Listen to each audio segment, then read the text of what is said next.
And I take for granted all that I love was only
Oh, hi, there you are. I've been meaning to ask you about pornography addiction. Have you?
All rights reserved. I can play this. I have fucking approval from Cobra Red and the 5FOOTA to play this song. Thank you.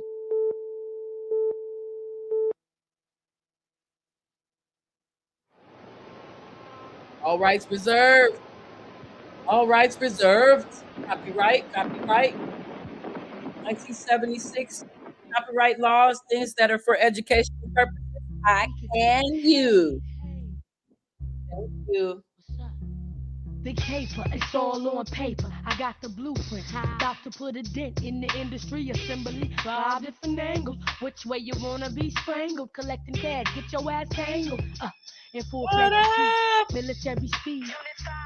I'm at the old hotel where we used to inhale my dream lighting. This is how we got. I'm twisting. Let me know you can hear this. Between my fingers, right in. Let me know. Riding shotgun, I'm on 1, 2. Jump up the car. What we do? Hit the Joe 3, 4. Everybody on the floor. Talking to my driver, K-Ball. Her car getaway technology ball. When we rap stars, we are the one that starts the show before it begins. Be alarmed. The cars in front of the bank are going in. This is the rain. Everybody lay down my head. Now give up the cash. Don't make us happy. This is the rain. Everybody lay down my head.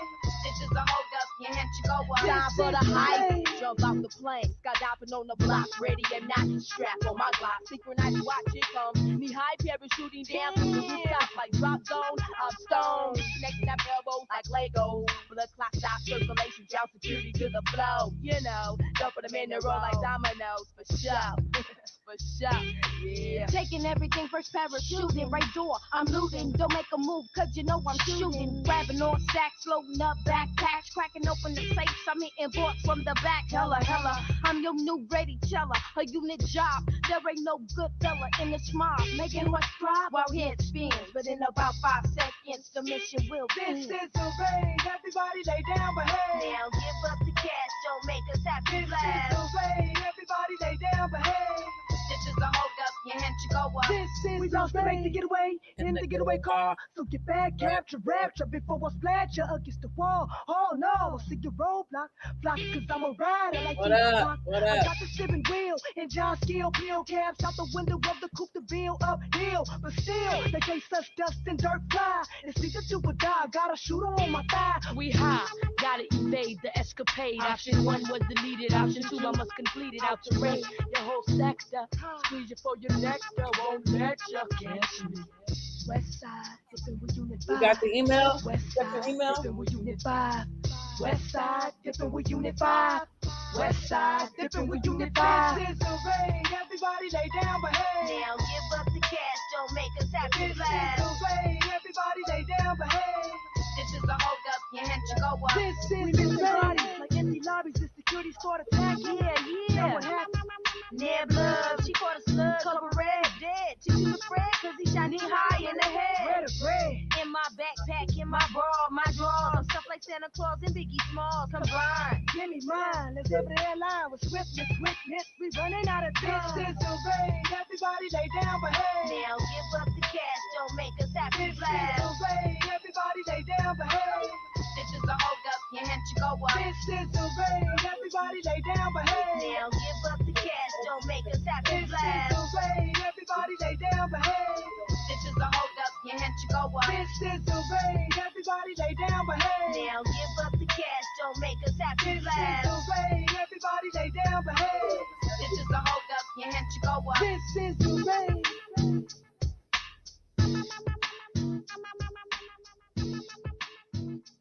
Got it?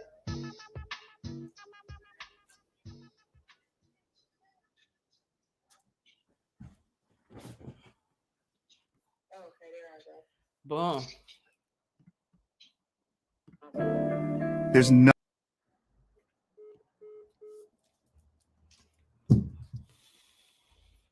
Boom. Bippity boppity bacon. Look at my girl. I'm going on live on Facebook too while we doing it. Yeah, I was gonna do that. I'm gonna just boppity bacon. Hold up. I might have girl. Hold up. I'm going on live on Facebook. It's echoing. I know. I was gonna do that. I'm gonna just boppity bacon. Hold up. I might have girl. Hold up. I'm going on live on Facebook. It's echoing. I know. I was gonna do that. I'm gonna just boppity bacon. Hold up. I might have girl. Hold up. I'm going on live on Facebook. It's we having echoing. technical difficulties. I was gonna do that. I'm gonna just boppity bacon. Okay, why is it repeating itself? I just need to know what's going on. Hold up. I'm going on live on Facebook. We having technical difficulties. I was gonna do that. I'm gonna just boppity bacon. Okay, why is it repeating itself? Cobra, leave the studio and come back. I do not know how to do this, girl. You Oh, see there at it the goes. bottom, it says, okay, what's up, y'all? It happens. Shit, this is like, new technology. What up? When she comes back in, you can say, what's up, Kwanzaa, okay? Hi, everybody. Thank you to another episode of Tamiko Show. What is this? Tamiko Chronicles. Well, Chit Chat Podcast. All that good stuff. Thank you, Jay. I'm digging the hair too. Yeah, so I clicked out of all my windows. Oh my God, please, Cobra, please click back in. We were having technical issues a little bit. Thank you, Jay. I learned that. I just learned that. Okay, I hope she knows to just click the link. Let me call her. Because, we both still learning this stuff. All right. Make sure because she clicked back out, but she may not know how to click back in. So let's get that cracking. Hold on, I'm trying to get in here. Okay, click the link again, or copy paste the link and put it in the new tab. The echo is not here anymore. Oh man, I'm so sorry, Cobra. Okay, I think she got it. See, that's why I have refreshments on deck. Otherwise, I'd be stressed out. For real though. For real though. Thank you, JJ. You've been checking in every week. I really appreciate that. You know what I'm saying? Because it's fun reconnecting with all the old homies. You know what's up, y'all? So this week, it's all about Amber Hopson and Cobra Red. She's amazing. Let me tell you, just the beginnings of her. Okay, here she comes. Here she is. This week, it's all about Amber Hopson. Hold on. She's amazing. Let me tell you, just the beginnings of her. Okay, here she comes. Here she is. This week, it's all about Amber Hopson. Hold on. She's amazing. Let me tell you, just the beginnings of her. Okay, here she comes. Here she is. This week, it's all about Amber Hopson. You know, I don't have anything open, but let me double check. Let me tell you. Hold on, Cobra. This happened before. Hold on. Okay, here she comes. Hold on, y'all. Cobra, if I have to click out. It was my end. I had to turn off that YouTube that I was playing it. That's what it was. My bad. Hey, I'm still learning. We on the Tomiko show, you guys. We finally got it together. I am so sorry. That was my bad. Oh my goodness. Okay, you got people saying what's up. Hold up. Let me see. Thank you, Jay. We got that. Okay, so remember Kwanzaa, girl. Remember Kwanzaa. Of course. He actually did Boobs and Diamonds. He did the engineering for Boobs and Diamonds, which was my last effort to come out with a solo album. And that's a whole nother story in itself. Boobs and Diamonds was bomb. And ain't that the video when you did, or you can get beat up? Yeah, I cannot stand you, but yes. Girl, that video was for all y'all out there, and you got quite a few people out there. There's a song what was the name of that song? Side Chick? Diary of a Mistress. Okay, yeah, I knew I was close. And she did a video for it. And she was like, yeah, basically the hook was like, okay, side bitch. Wait, how did it go? No, I redid that. I redid Drake's song. Dang, I can't even remember how it went. That's a damn. We can play it later. We can play it a little later. Okay, yeah, we'll do that. We got it on YouTube. We can play it. So, anyways, I'm very proud of this sister. Let me tell y'all what's up with this lady. This is Amber. Amber, I don't know your middle name, Hopson. Yes. And I met you when you were 19 and I was 21. And Tell them that story. I was hanging out with Skilo. And me and Ski used to go to the Good Life every week and do new songs. And, I would be his sound piece. He was really fun and amazing. And he was dating our homegirl, Josh Skills. Now, me and Ski was like cousins. There was no funny business. But we all used to hang out together. And I met Cobra. I don't exactly remember. I think I met you. You know how I met you? I met you that time in Long Beach when that fight broke out. That's when I met you? I think that's when I thought I met you when we had a Twitter meeting. But it was earlier that day. It was that day. It was that day, Cobra. Can I tell that story? Or you want to tell that? It's so many stories. Okay, where are we going to start? We're all over the place. Let me get us a little closer right here. Right here. Right here. Bam. Okay. But before we get Kwanzaa, what's up? We're going to get to you too. You in the stories too, Kwanzaa. Kwanzaa's he was saying it was on the pool table on the video. It was on the video. We're going to talk about that too, Kwanzaa. Just remind us. Let me tell this story. Was Kwanzaa at this party?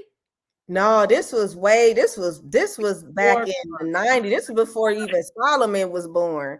This was 95, 94. This was before the heist and all of that. This is when I first met Knee-High. And Knee-High was she actually had my back. She jumped over the domino table. I was there. Yeah, because it was a whole thing. Can I dive in and then you just add on as needed? Tell the story. We have to tell the stories, people. These were some freaking amazing times. So I was already there. I was there with Josh Skills. And Skilo was there. And local people. Just I guess Kilo wasn't there. was he not? That's what I No, need you. Warren was there I was though. trying to get to that. Yeah. Dive in as needed. It's been 28 years. 28 years. Mm. And I haven't told the story in a very long time. So it was a bunch of, were they gangbangers? Is that easy to say? It was some gangbangers, and we were in the heart of, was it 20th and Martin Luther King? We were 21st is basically in the heart. one more talked about on the song. We were in the heart of Long Beach, where all the Crips resided. And I was so oblivious to that, girl. And I'm there too, because I'm not a gangbanger, but me and my boyfriend at the time, arrogant, we were all red. We were all red. How's that? And my name was Cobra Red, but we wasn't gang affiliated. Girl, wait a minute. It was all blue at the party, and I'm at Cal State Long Beach, and I even knew that. You came in with all red. She had a bomb-ass, big, thick-ass red jacket. She had, did you have red little shits on your ponytail? I think I had red hair at the time, too. Yeah, your red fro. Yeah. And Arrogant came in with the matching red jacket, right? We had them all red. Gang, and then this one dude. Yeah. Well, what happened? It was a cipher. We were all rapping, and he came from behind and sucker punched Arrogant. So I jumped on the dude, and then Knee High jumped across from the domino table, and all the 5-footers jumped him. That's all I got. Neb jumped in it, and Josh Skills jumped in it, and then I jumped in it, and then Keisha jumped in. So y'all had to rush me in the bedroom and change my clothes. Arrogant disappeared. We didn't know where he went, right? Come to find out, he went behind the building and hopped in the trash can. So next thing you know, when we go downstairs, I can't remember, her name is Andrea. She remember Andrea? We hopped in her car. Mind you, they have me ducked down, and you could see it looked like a Western where you saw, and it was smoggy too. You seen a line of guys walking down the street calmly, and one of them opened up the car door and put a gun into the car. Andrea had her gun. It was crazy. And then Warren G put me, Josh Skills, Neb, everybody. No, he had Arrogant too. Remember, I was Arrogant there. Car with him. Yeah. So I rode with them, and then we all met up at that hotel. And they kept us sitting there for 2 days. And that's how I met Knee High. And that's how I met Knee High and Billy Boy. Who just called me in the middle of a show? Oh, that's Micah. I can't. I got it. Yeah. And then we stayed up there for 2 days. It was Billy. What was that his name? Billy Boy? I don't know who you talking about. I don't know. The dude from Danny Boy. Danny Boy from the you talking about Danny Boy from Death Row was here? That's where I met Danny Boy. I do not remember him being there. That was you. I was with yeah, because remember I didn't go with y'all because I went home. They dropped me off at the house. Remember I stayed in Long Beach. I didn't know that. I did too, but I was up at the hotel for 2 days, girl. They wouldn't let us leave. I was with Danny Boy and fucking every celebrity person, black. You could think in the hotel? It was Monja. It was that hotel where all the celebrities kick it. I don't know. The Nico. That shit was it. That was bomb. The Nico. I actually had the Nico in one of my books, which is crazy because that's where all the celebrities and everybody. Yeah, my fiction book, Bittersweet, and that scene, because it takes place, the book, it's a fiction, but it takes place in Compton, but it's basically what is it, coming to age story about a young girl trying to find herself. She's a singer. It's bits and pieces of me, and then people always ask how that book was even inspired or how it came about, but it tells a tale of her coming up in the hood and her journey to the record business. That's part one. And then part two is where she actually made it. And she thought the streets of Compton was ruthless until she got a taste of the game. And that's bittersweet too. Okay, let me present that correctly, please. So Cobra, not after, because you're still an MC, but once you move forward on other creative parts of yourself, this lady has a series of books. Yeah. Mm-hmm. She got 4 books. And I got people asking me, when's the next one? I love her books. Oh, started, speaking of which, Tommy Go edited 2 of them. I was about to So I say, brought her. bittersweet. Yes, I'm like, The damn, one that's Christian Red, black you right there. edited. Yeah, you That's the edited album. the book. I was gonna say album. That's the book cover right behind Amber, right Yeah, there. this is bittersweet. Actually, And it is it will keep you reading from page to page like that, like that, like that. yeah, It's this is so fun. entertaining. She is the Jackie Collins of the 2020s. Like she's that. Yeah, this is too. This is bittersweet too with the microphone, but that's I the one. edit those. That's the one that. But it's and this one took me literally probably about 3 or 4 months to write. Wow. Bittersweet started the first one. I started writing that in high school, literally, and then I'm talking about when I had the basic computer later on when I was continually writing it. And then once, because back in those days, we didn't have the Amazon where you can self-publish your books. So Right. it was just there. So when this whole thing came out with Amazon, with this whole technology, where you could self-publish, that's when I was like, I'm gonna finish this. But before I even came out with that, I came out with Boss Moves first. Oh my God, I read that too. Yeah, but I Boss edited Moves is I more for people starting out who are beauty professionals. It's basically it's a nonfiction book where it gives them a guide on how to become a boss, how to gain clients, how to save money, even, you know what I mean? Because a lot of us hairstylists, we make money behind the chair. It's cash on hand. So it's real easy to just go splurge and spend money. You know what I mean? So I really teach you how to save money and invest in all of those things. An But anyway, excellent book in that regard because it has for those who don't want to read a lot, and it's it's such an real easy short. read. Yeah, this And one is it easy. goes in lists too. No, I'm saying like there's actual Yeah. lists, and you can just cross off the list if you're not, if you feel nervous about the, This is for my ADD people who got ADD Right. like me, who are Right. not trying to, they just need something. They just need something to the point. Bam, because I have ADD bad. So I edit that one too, Amber. you did you? You I did. did? Yes. Oh, she edited Boss Moves as well. We are all multi-talented. Let's get into that. So not only does she have books, this woman owns her own shop. This lady does hair. Yeah. Did you do that color or you got it someone or what Oh, happened? this is a wig, darling. You Poor are girl. so honest about that But stuff. guess what? I got it off of Amazon, girl, Get and out of all I had to do was cut it. I razored it. I took some clippers, girl, and I just made it work. It's a synthetic wig, girl. That is amazing. You feel Why me? did you It's have to all tell about that? That's so humble of you. So sweet. because I want people to know that it doesn't take a lot to go from drab to fab. I just was tired of my little twist. I had to do something different from my man too. I like to switch it up for him, be That's a whole right. different chick. You What got it do, boo? what? I thought And I I'd do love your hair, by the way. Wait, I'm loving the ginger, darling. I'm loving the ginger. Thank you. I used to be a natural ginger when I was younger, but it turned browner when I got old. Yeah, girl, because I've been again like you, naturally just doing my thizzle at work, But I thought I'd dress up a little for this. I like looking cute You for my little really look fly. interviews, I love it. I love it. You're Thank giving me ginger, darling. You're giving me ginger. Quite. Cinnamon twist with a cinnamon twist. Yes. Yes. That's Marilyn. Remember my mother? Hey, Marilyn. Yes. She came to my baby shower. Her Yes. and the kids. Yes. Yes, I remember My her. mom has always been pretty cool. She's a cool lady. Yes. I brag on my mother. I brag on my mother all the time. Thanks, Jay. Here's to mothers who Mother. raised us and did the best they could.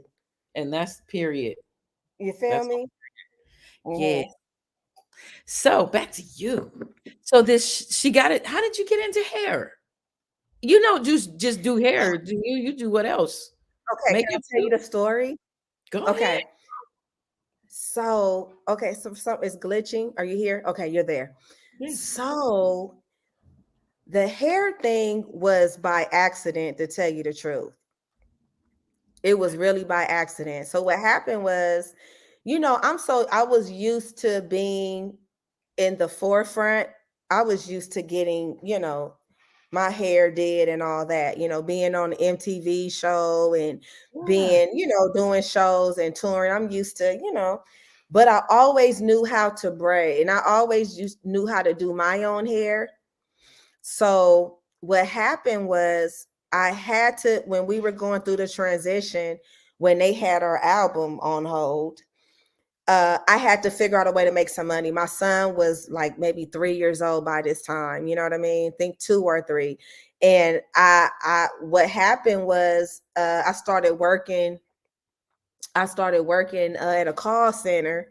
I had all kind of odd end jobs. How I really got into the hair is that people at the job, I braided one guy's hair, and then next thing you know, I just started having a slew of clients at the job, right? So then my homegirl hit me up one time, and she was like, "Yeah, I know you braid hair. I'm at the studio with Benzino. You remember Benzino, the one who started the Source magazine?" Excuse me, hello, knock knock. Are you still there? Now I can't hear you. Of course, I'm totally into this. My phone was ringing. I'm cutting it off. Anywho, girl, yes. Studio. Benzino, I go to the studio to do Benzino's hair. I go to the studio to braid his hair, right? Yeah. Girl, guess who was all up there? You had DMX in one room, who I met and took a picture with. Still had that picture. Nelly was there. Okay. He was in the other room. So anyway, it was just one of those. It was the right place at the right time. So Napoleon from the Outlaws, him and his brother came to do some business with Benzino. So they owned a shop at the time called Platinum Cuts, right? And I remember seeing it. At this time, I'm living in the Valley.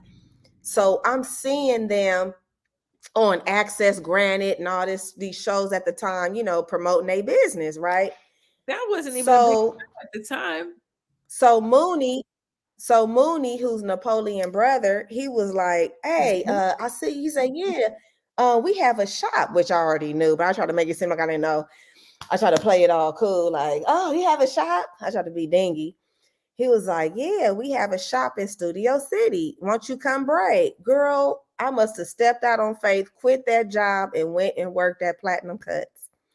Did that for a minute, wound it up going to school, and this is it just now I have a shop.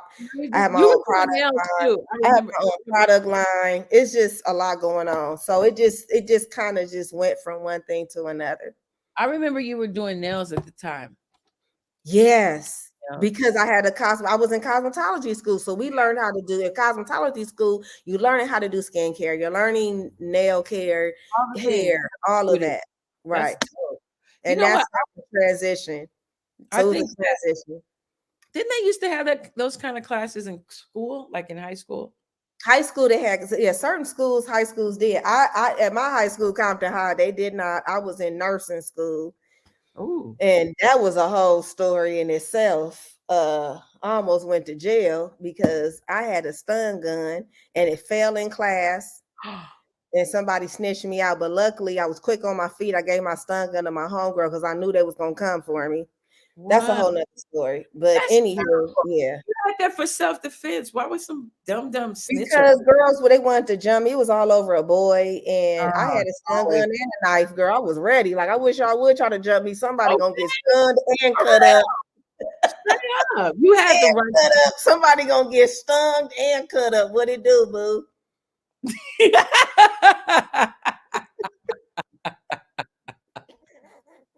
For real though. You know what? That's just like boys who get in trouble for having knives at school. I get it, but I also get it. You know, because this little boy, I taught a 5th grade class, and this little boy brought a knife to school, and I had to report it. But you reported it? I had to. See, you probably was the one that would have snitched on me. No, you feel me? He pulled it out in class. That's how I even saw it. Yeah, but that was probably protection. Well, for me, it was protection. They replied on me. They was like, "Yeah, we gonna jump you. That's my profession. We gonna meet you when you get off the bus." I said, "Okay." I was ready. Yeah, I usually wouldn't do that, but he seemed like he might stab somebody, and then it'd be on me like, Miss, she brought it out in Miss Gilbert's class. You know, I I'm can't. done. Oh, you was a teacher when this happened. It was in Like, class. you didn't even open this. My bad. I thought he had Bro, this open. you got me get I'm my like, what's going Prosecco. on? It's not open. Hold on. Wait, What's going on? get my Prosecco.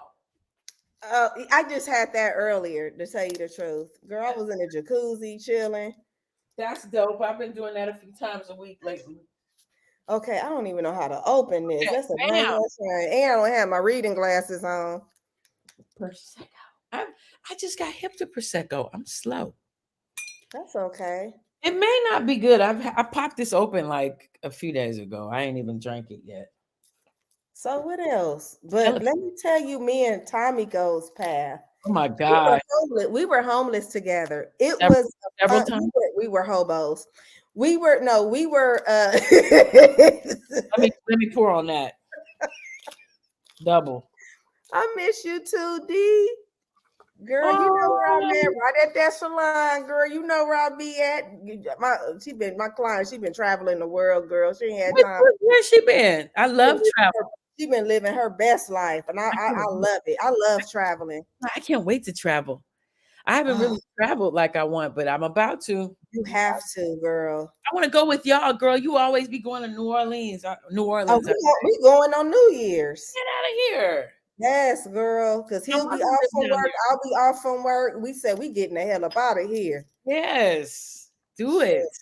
I can't wait. But like during the summer and all that stuff, in spring, I want to go somewhere. I want to go places. Who out there drinking with us? Get you a glass. Okay. We chilling. I miss my home girl. I ain't really talk to you in a minute. I mean, we talk briefly here and there, but yeah. So what's up with you? Talk to Neb, Nehigh, Josh Skills, K-Bar. James. I need him to open this. James. Why do I kept mine in my bathroom? I got it. Ooh, I got it. I did it, y'all. James. Oh, James. Peace to James. I pulled it off. Greetings, James. I opened it. I was gonna have you open it for him, but I got it, babe. I pulled it off. Who else drinking with us? Let us know. Come on, hit us up. Proud of me, babe. I did it. This is a celebration. It's a celebration. Yeah. I was at a business party earlier, and the big time family, the school family, they gave us drinks and food. Christmas and stuff. party. Yes. Oh, okay. But they didn't have the shrubbery. God bless you and me, a special dedication. Remember that song? I don't know why that came to mind. That was so random. A special dedication. Hey, God bless you. It is a beautiful celebration. Peace, brother. Peace, family. I've seen him in your pictures forever. Okay. Nice to meet you, love. We try to do everything together while we can.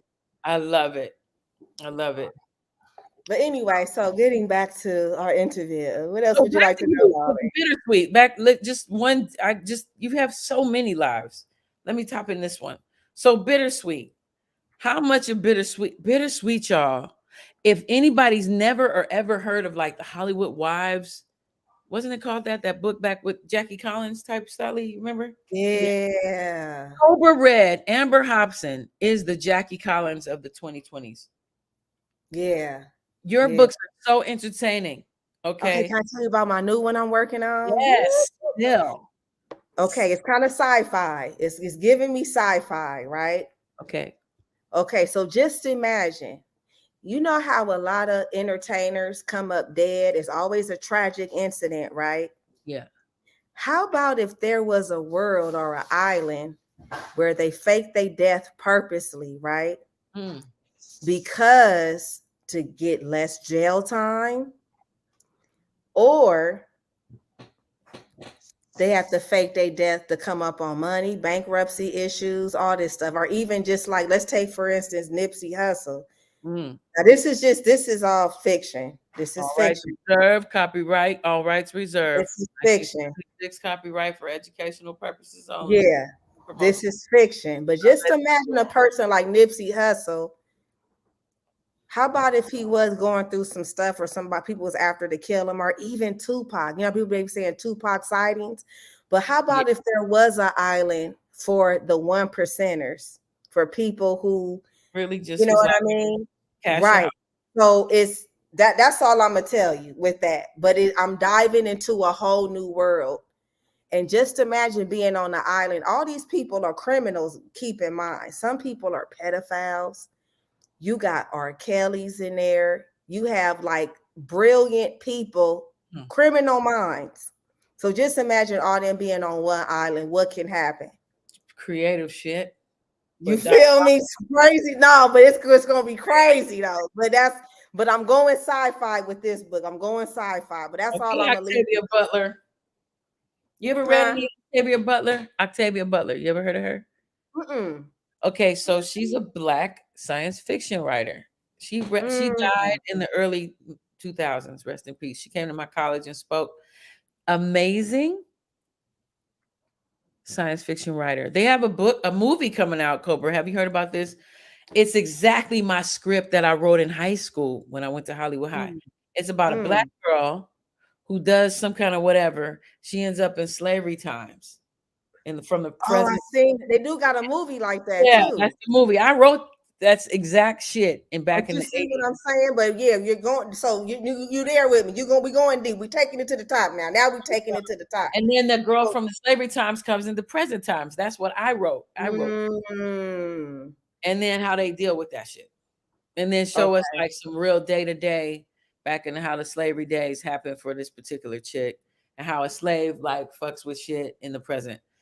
I wrote that because in the 80s, you remember they had movies like Big, where the boy becomes a man and the man becomes a Freaky Friday. So I was like, what if we did some shit like that? So now we can watch it. Well, what made me come up with this scenario, what made me come up with this book was just certain tragic deaths where I'm like, why everybody dying in it? Why is it always a tragic death? Like an airplane crash, like a car accident. Now, keep in mind, I'm not going to name no names, but you know celebrities who died in helicopter crash, airplane crash, supposedly committed suicide in jail. You feel me? Shot in a restaurant. And it's nothing. I'm telling people fake their deaths, especially if you got enough money. You got enough money to change your whole identity, to change your face and everything. Get plastic surgery. You could change your voice. You could change everything and just still live amongst all of us. But now you live in a different life. And people been getting face surgery, girl. And they keep promoting people cashing out on their life insurance policies. So you can, as you're living, cash out on your life insurance policy and bounce. You see what I'm saying? It's real. So all I'm saying is that I wanted to tap into, because I'm a conspiracy theorist too. Me too. You know? So I like to like dive in. Let's go under the surface. You feel me? Let's go under the surface. Let's go deep. And just imagine a world like that. You still got mansions. It's an island where you still got mansions and all these, but you can't leave the island. Nobody knows about this freaking. You have to be a billionaire to even be on this plateau, to tell you the truth. You have to be a billionaire. It costs $500 million just to that's the deposit, just to save your place there. It's $500 million, dude. Girl. It's a whole thing. Anyway, okay, we're gonna go. Is there like I don't want to ask too many questions. I just want you to write it and then come back. So I've been coming up with yours. Bling, cling, cling, cling. Oh, I need to do my nails, child. Anyways, so next story, MTV. So, folks, if you didn't know, Cobra was also on a television show that had Tracy Ellis Ross on there before she was on Girlfriends. I don't remember who was on the show. It was called the Lyricist Lounge Show. Mos Def too, right?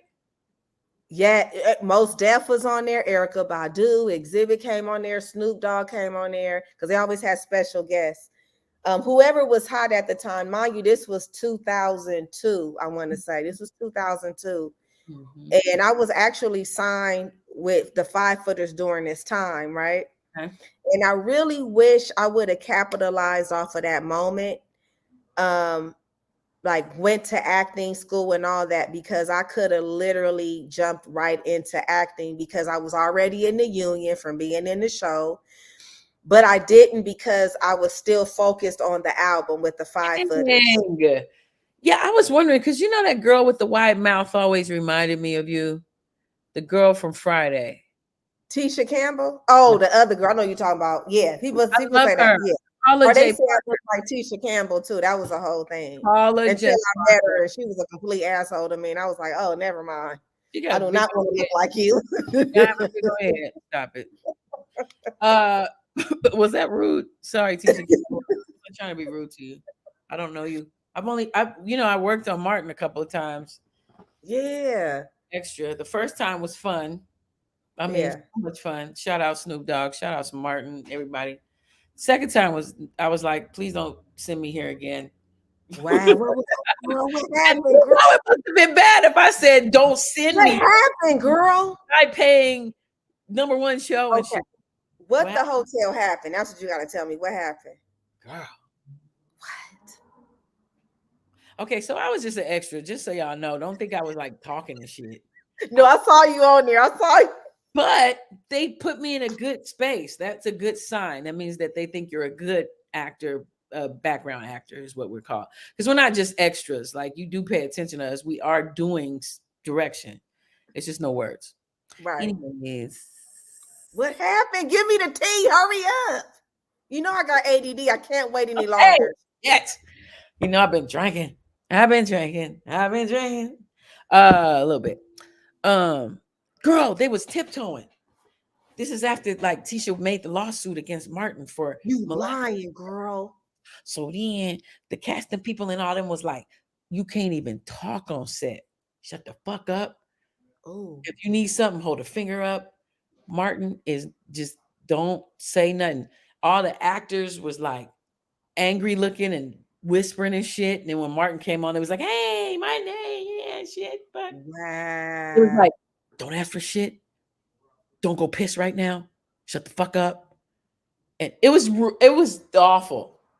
And you know how long extra work shit, it'd be 12 to 17 hours, girl. So yeah. Oh, wow. so when you see us in the scene, yeah, we literally were fucking tired.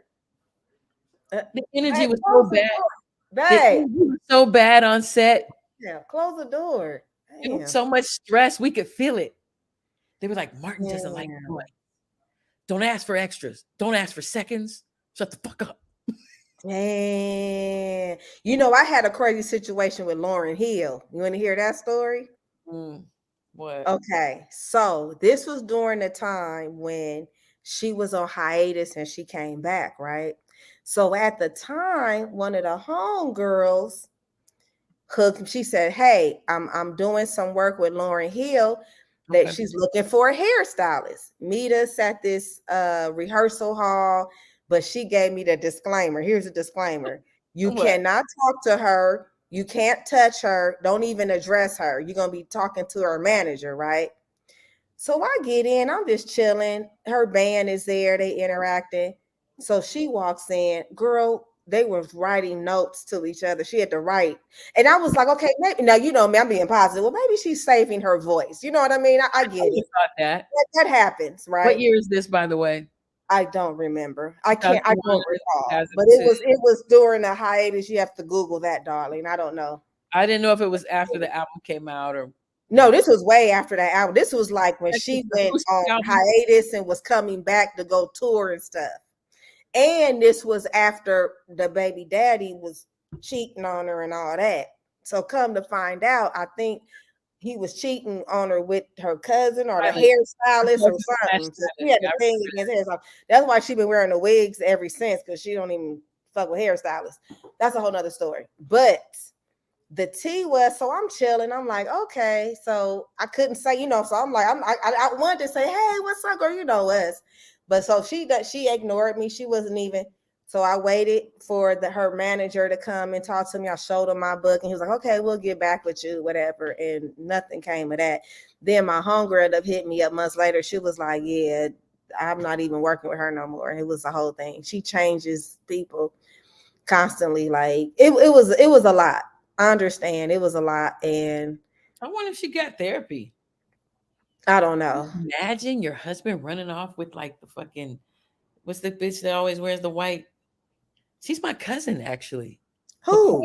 What's her fucking name from that stripper movie? The Brat's sister. That's your cousin? Yes. What? Girl, yes. I found out she's my cousin. Motherfucking Ernie Hudson's my cousin. And motherfucking Sinbad's my cousin. That I can see that. I see the ginger. I should have known. I should have known the ginger. Told it all. This is the ginger. on my father's side. On my grandmother's side, I'm fucking up. Lionel Richie's my fucking cousin. Brian Okay, McKnight is I my have a Lionel Richie story. I have a Lionel Richie story. Bust it.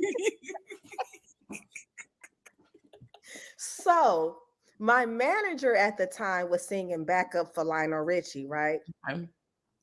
So me and K-Bar, I said, come on to the studio because I would, you know, she had, well, we didn't sign paperwork yet, but she, you know, I was in the studio with her or whatever. So she was playing some Lionel Richie music, right? So me and K-Bar is retarded. K-Bar was like, that's hip hop right there. That's hip hop, right? Girl, why next thing you know, Lionel Richie showed up to the damn studio because we said it sounded like hip hop. He just wanted, or he was like, it sounds like hip hop. Yeah. It was not hip hop. I don't know how K-Bar got that. I don't know. She was feeling hip hopish with one of the songs. How did he find that out? Because I think the backup singer who was my manager, I think she told him. She was like, hey, yeah, they said your stuff sounds like hip hop. And he sure did show up. He showed up. Like, what it do, boo?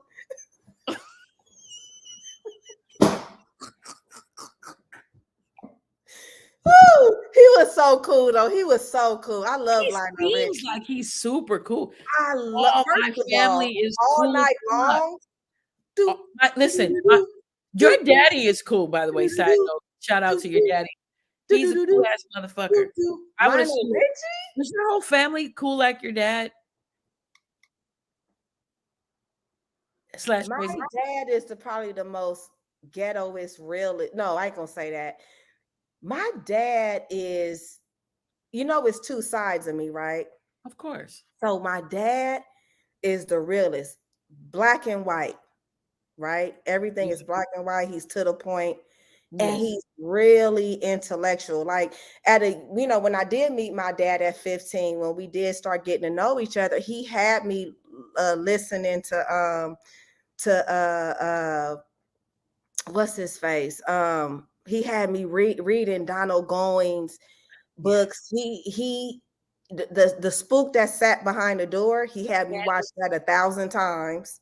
That makes you understand Kanye. He had me read. He gave me that Malcolm X book, the biography of Malcolm X. So, but he was this is the thing about my dad. He's, he met my mom in college. They went to USC together, right? Which is crazy.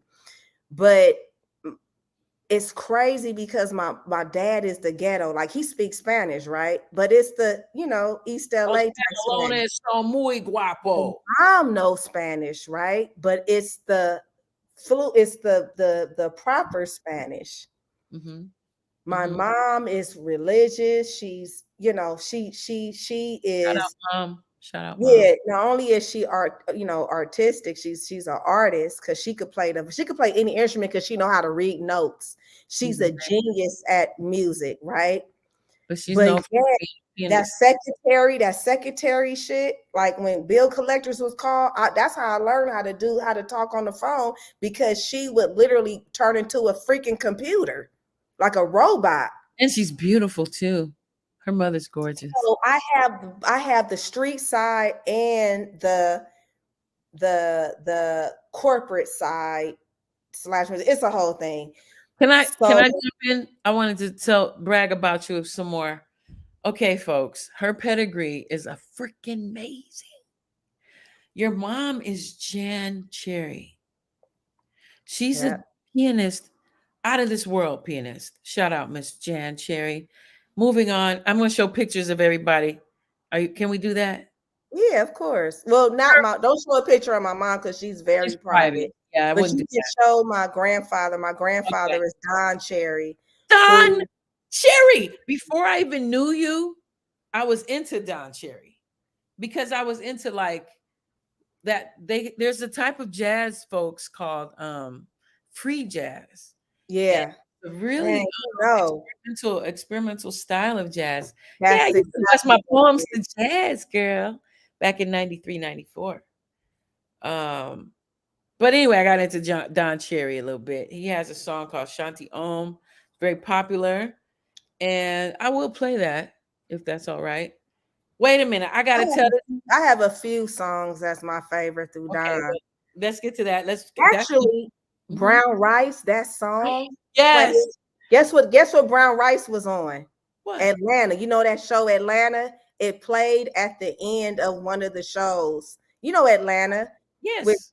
what's his face? The comedian slash rapper singer slash Childish Gambino. yeah, Childish Gambino. yeah. And I heard it and I tripped the hell out because Solomon the one that told me, he was like, Mom, that's Brown Rice. I was like, oh, that's crazy. Diving in. I gotta brag some more. It don't stop there. Hold up. Then remember the super beautiful, no homo, fine ass girl from the late 80s, early 90s. They used to be like, looking good today. Looking I'm good. looking good in every way. Don't stop to be. That's Hey, her auntie. don't That's Cherry is her auntie. when Don my Cherry.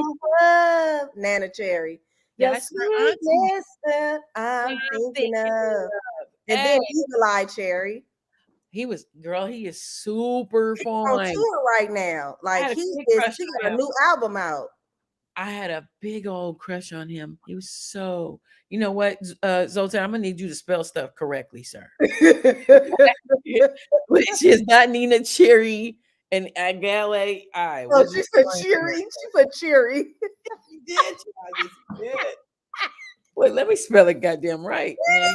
It's cherry. And I love how you jumped in and just said her and then name on correctly. and then you have, so let me tell you about my grandpa. He had kids all over Europe and United States. So I was fortunate to be able to travel to Sweden, London, Denmark, because he have, you know, kids and that's Swedish and Black. And then my uncle Christian is Danish and Black. Then you got my mom and David, who are the American ones. So and that's why I was able to, even like when I got in trouble, this was like in the 12th grade when I was going through a lot. I was stealing, boosting, and all this stuff. So my mom called him in desperation. Guess what he said? What? Oh, I have enough frequent flyer miles. Just send her to Sweden for the summer. And I spent, yeah.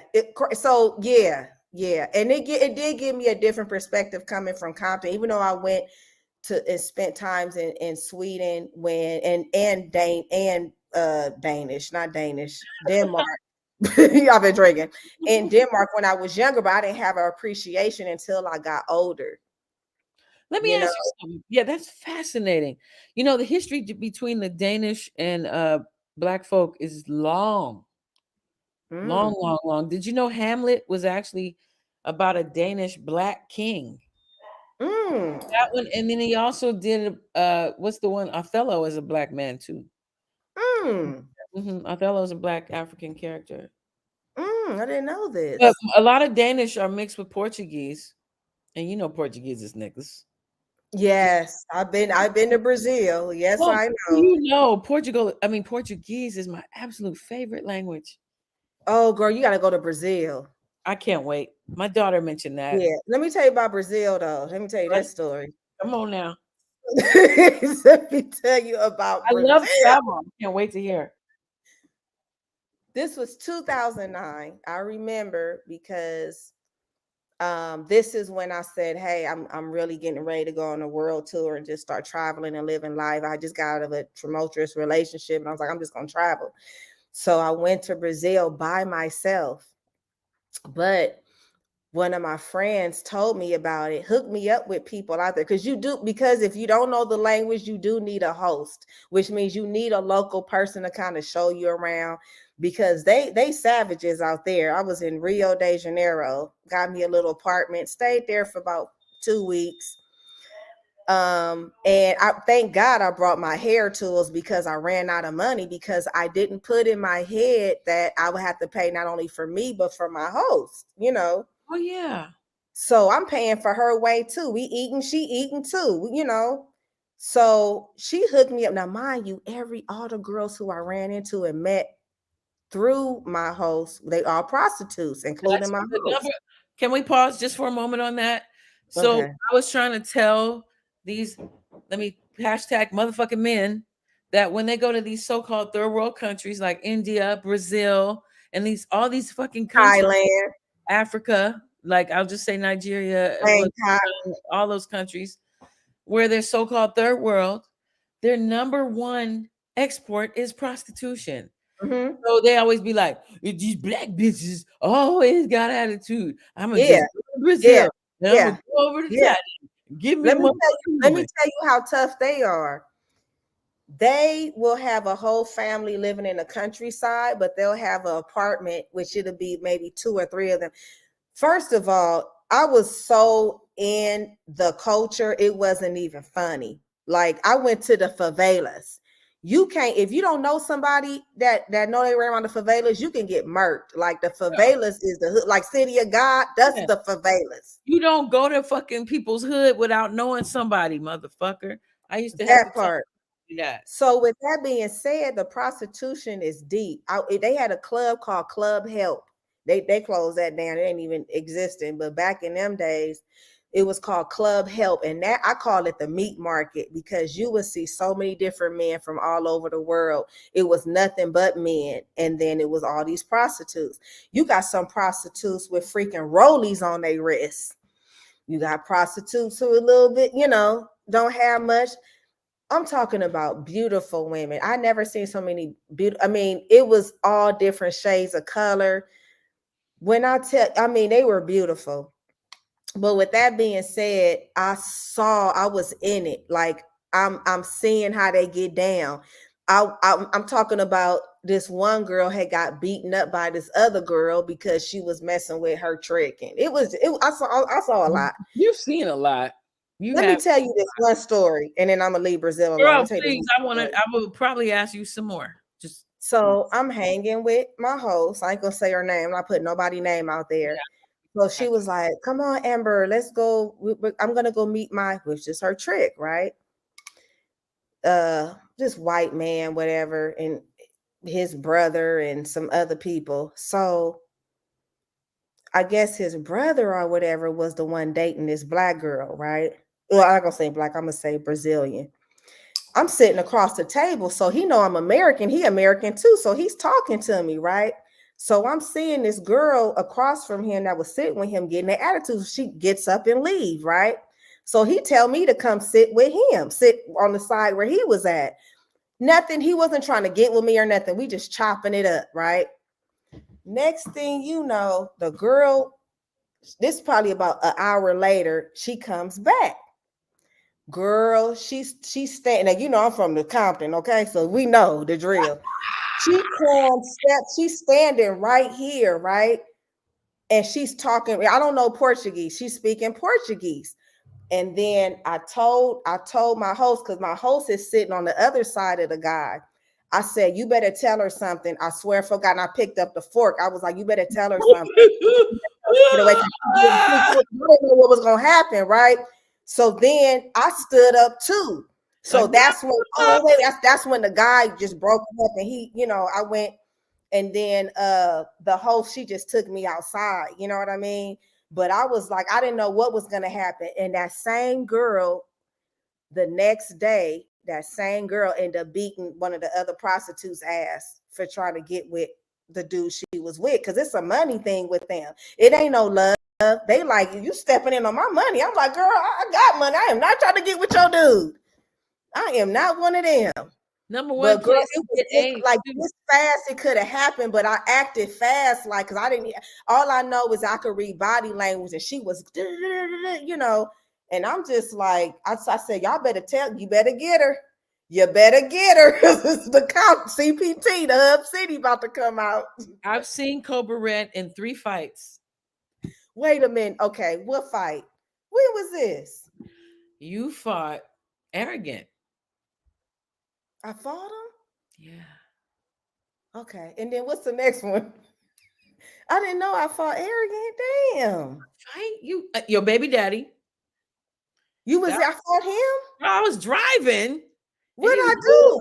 Baby I don't daddy, even. his daddy in a wheelchair. I took y'all some fucking where.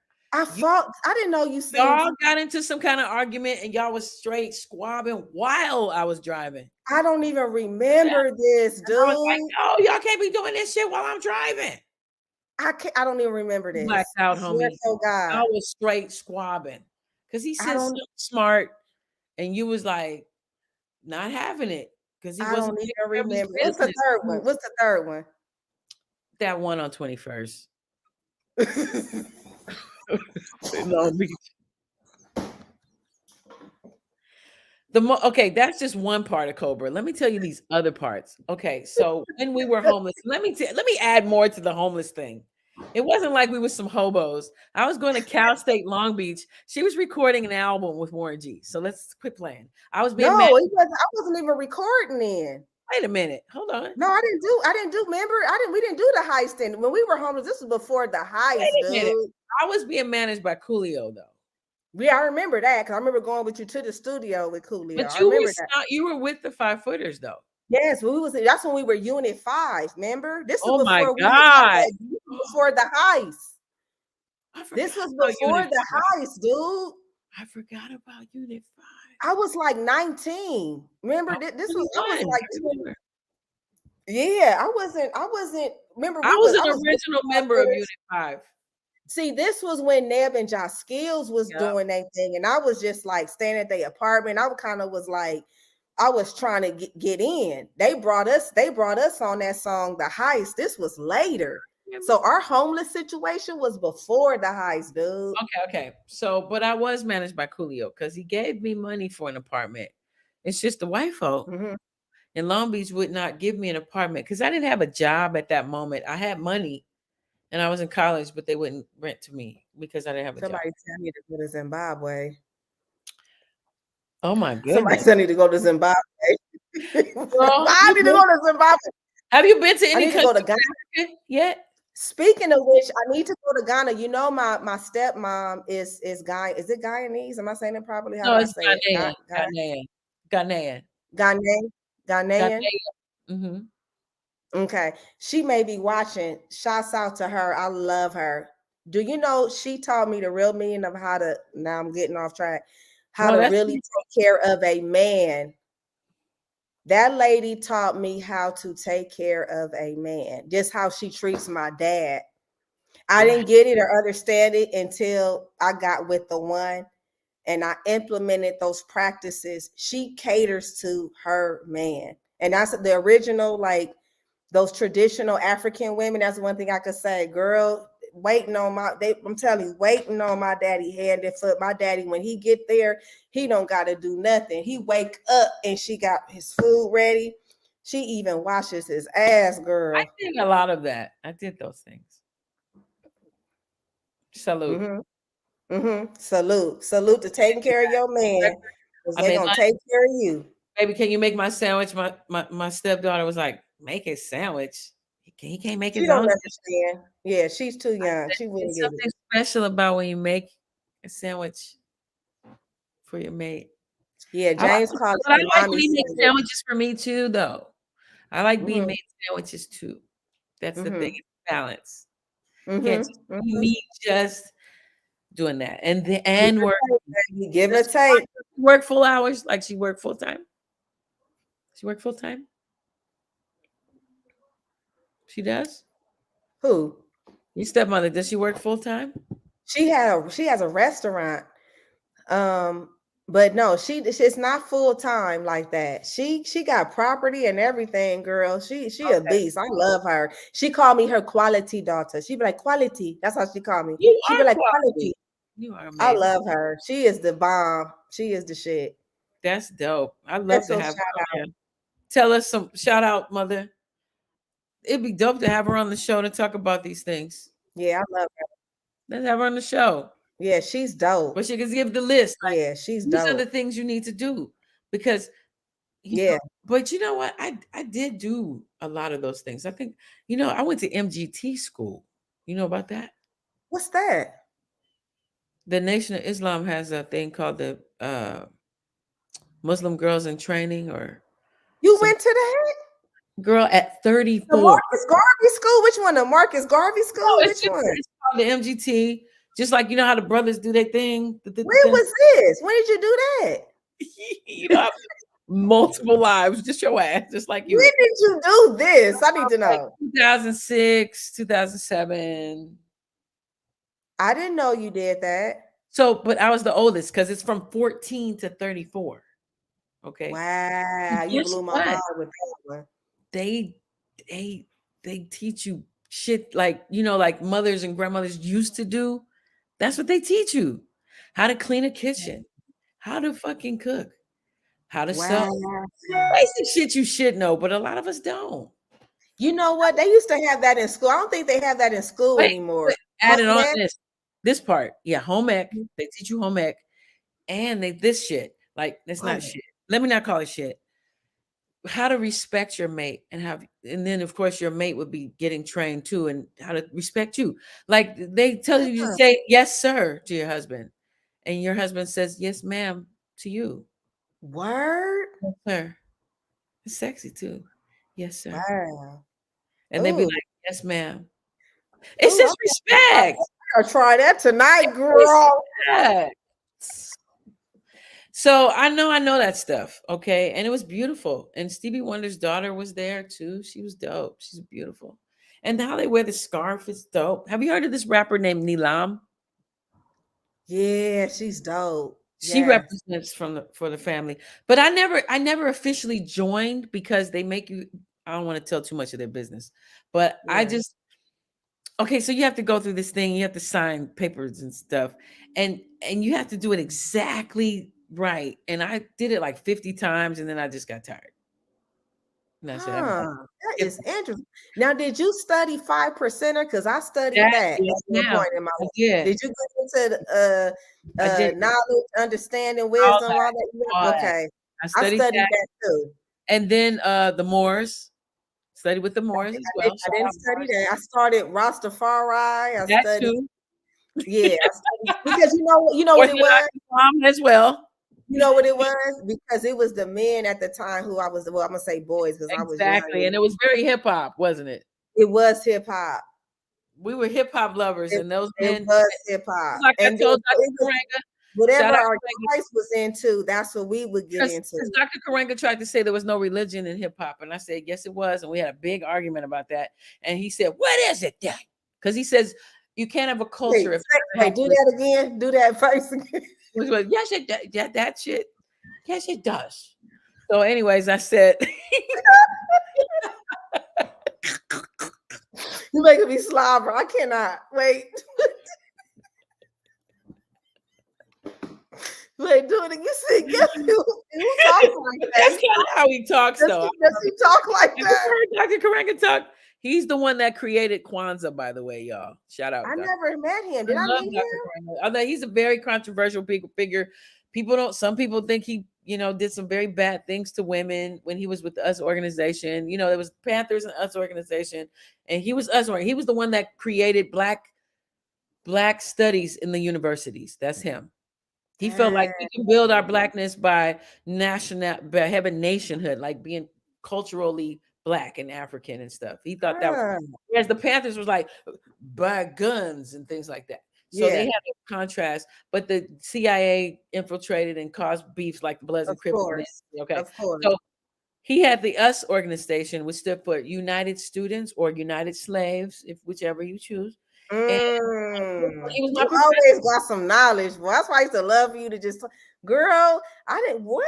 You hit me Oh, on this yes. stuff, girl. This controversy happened. See, he developed Kwanzaa. Okay, I don't know if y'all have ever practiced Kwanzaa. He developed that? He's the one. He doesn't take the full credit. He'll say, "I got it from the ancestors," or "I got it from Africa." But But he yeah, started the name. Did he yeah, start? Did he yeah, name it yeah. Kwanzaa? Yeah, basically, yeah. He Hmm. invented Kwanzaa. But here's the thing: he had that organization, and these women, I guess, were attempting allegedly to leave, and he did some bad things to them. I learned that. And so, girl, I didn't know the like full history, and I ran up the 3 flights of stairs up to Cal State Long Beach Black Studies office, and I was like, "Dr. Karega, is it true?" He was I like, can't, "Is it true?"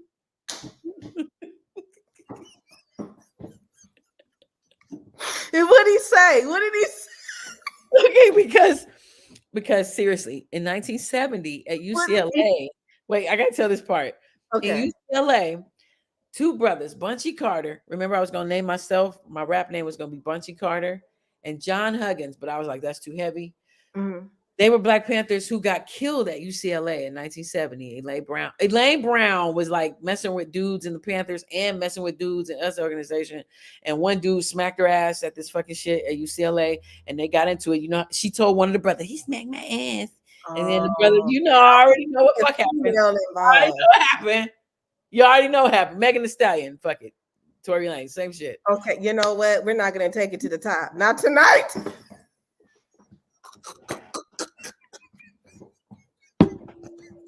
Wait.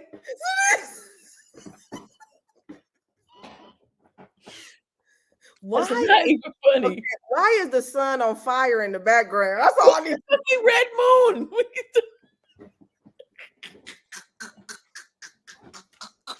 You're giving me fire, darling. The moon is on fire. Okay, I'm sorry. Go ahead. Okay, it's a red moon. So they got murdered at UCLA.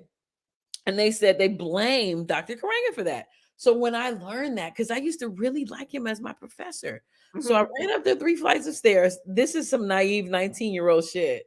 Right. Who would think to go say, "Did you really do that?" You know, What did he say, girl? He said, first of all, he wasn't there. He was in New York. Mm. But he said that they blame him because it was his organization.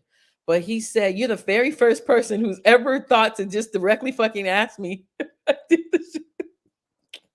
This shit happened in 1970. I asked him that shit in 1992. He was like, "Nobody ever fucking thought to just ask me, did you do that shit?" Wow. He was like, he said, "I wasn't there." And there were like CIA. Oh, he wasn't there. He said he wasn't there. He wasn't there. He said Okay. CIA was in both organizations and set shit up to keep us fucked up. Right. But That's he what said it they more always professional than that. But basically, the fucking government bullshit got involved and like caused problems all the time. So they wouldn't unify. And he gets blamed for that. Okay, but what he got fucked up for was when these chicks tried to leave his organization, girl. They say he put water hoses up their pussy and cut off their titties, girl. So that's what I asked him about. Like, did you do that shit? Why did I think he was gonna tell me? Why did I think this nigga was gonna tell me? Did you really? I asked him that too. I was like, did you put hoses up their pussy and cut off their titties? What is going on? Wait, what is happening? Guess what he told me? No. Guess what he told me? What did he say? You want to know what he told me? Audience, do you want to know what he told me? What did he say? He said, first of all, he said, nobody's ever thought to ask me. And he said, well, when you join an organization, you're not supposed to try to leave. He did it. God dog, he did it. I gotta give a shout out to my sister Angie. Angie, look, guess what this is? This is actually cross colors. That's dope. It's cross colors. I gotta give a shout out to my sister because she just came on live. Hey, shout out your sister. I've met your sister. I haven't seen your baby sister. Yes. 6 years old or something. Yeah, she's like 32, 33. Get the front door out of here. Yes.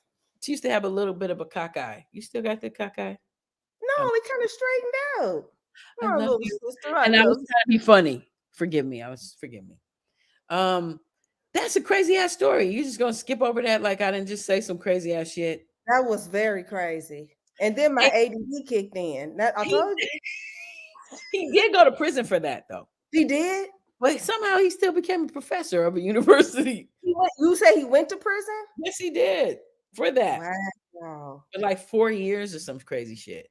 That's why they think he's fed. But you know, he's never done anything to me. So okay, so moving forward. Now what's next? Girl, that's what what is this alcohol shit called? We've been talking about some deep stuff, man. Prosecco. Yeah, you know what? I didn't know that guy who they claim committed suicide. I didn't never heard of him or seen him before. You know, okay, now let's okay. We'll move on. No, but I know I didn't know it. I've never heard of him. I never heard of him either, but my James know about him because he was on Dancing with the Stars or something. Oh shit. But the crazy part is if you saw videos and stuff, they were showing 24 hours ago before he died videos, right? Him dancing. It did not look like he was about to commit suicide. Once again, that nigga look too happy. My whip off the grid, which is my next whip. I don't know. It's so many. I'm not even finna go there because I don't know. I'm not the girl. I just thought about that. It's very sus. I don't know. That's crazy. Some people think it was deeper than that, but we ain't gonna go there. Let's move on. But see, you know what? Too, people sometimes get killed because they know too much as well. So, and they always make it always a tragic death, or they make it seem like it's a suicide. But you know, I'm not finna go there. We're going too deep. But we're going there. No, I'm not going to take it to the top tonight. It's so easy to do, especially when you're a conspiracy theorist / creative. It's very easy to look at it from all different angles, though. You got to look at it from all different angles. 3D. You got to be in 3D. Guess who? Do you know who Jaguar Wright is? Girl, I'll be listening to all her stuff. Girl, why she called me yesterday? Huh? She hit you up? I talked to the sister. You lying. You got to get her on here. Guess who else I was in a meeting with? Wait, please get her on here. Nosy Ho. I love him. Nosy Ho. You know who Nosy Ho is? Who is that? I can't say anything more. Okay, but Jaguar, right? Please get her on here. We're talking about things. I can't. I'm addicted to her videos. I love it. I love it. Nothing else. That's all I'm gonna say. Okay, is she coming on your show? Please have her on your show. Of course, we working with each other. Oh my God, I love her. Right? Yes, because she's saying stuff that we know, but we can't really say. It's deep, and she's been saying stuff. It's just I can't say anything. And she don't. You know what I love? I love her transparency, and I love the fact that she's like, what they gonna do to me? Shoot, she don't even. And she looks like she will fuck you up. She do look like she would. With that hoodie, girl, let her have that hoodie on. Let her have that hoodie on. Her leadership, because like I was in a meeting with her yesterday and other people, and she was just so dope.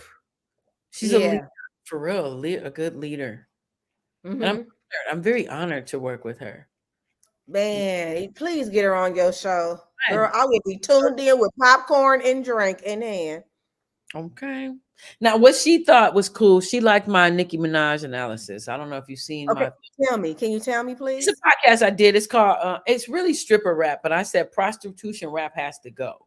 And what made me trigger was because she been like on some old boss bullying motherfuckers and like blocking motherfucking new artists from coming out, because she'll be like, if you work with her, I'm not gonna work with you, and all kinds of shady little shit. Yeah.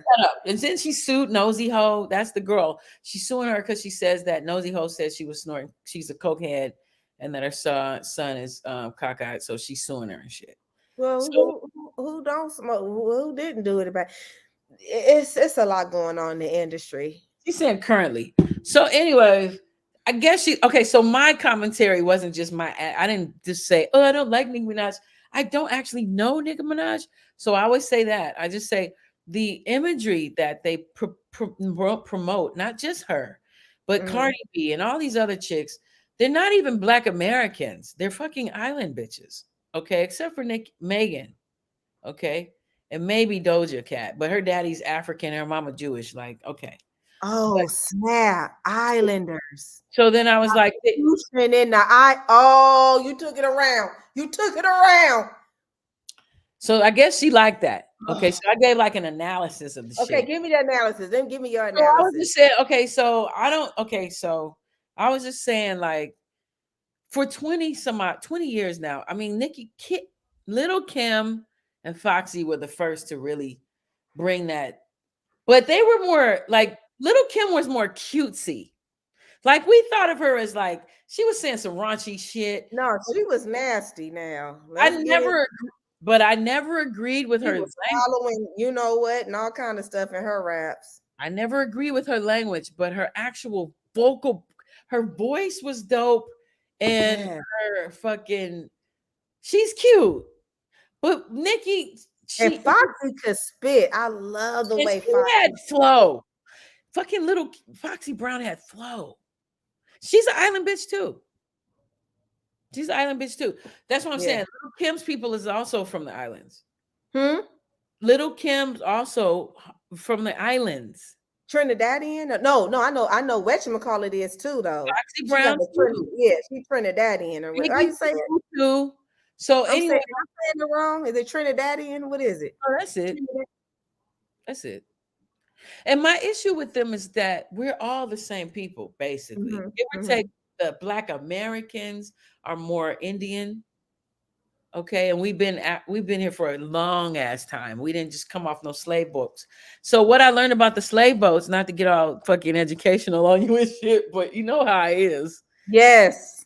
So really, the 10th graders and I, we were reading this book called Sugar Changed the World. Okay, and girl, what I learned was only 4% of those so-called slave ships came here. We were not slaves, by the way, people. Oh, I know that because the Nautica, the how you say it, the Nautica. Just keep going. Okay.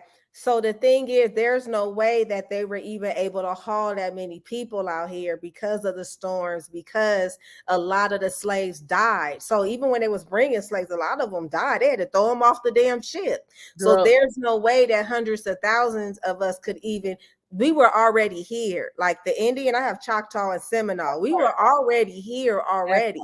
You see our skin tones, right? The Spanish people was already here. Period. So with that being said, there's no way, like common sense. I was trying to say Nautica, but I don't know how to say it. But it just the way how long it took and how they had them shackled up, and like a lot of them died. So you couldn't even haul that many people even over here. First of all, may I add on? Yes, please. So first it was them Arabs and them and Africans was interchanging enslaved people. But you know what? It wasn't the same.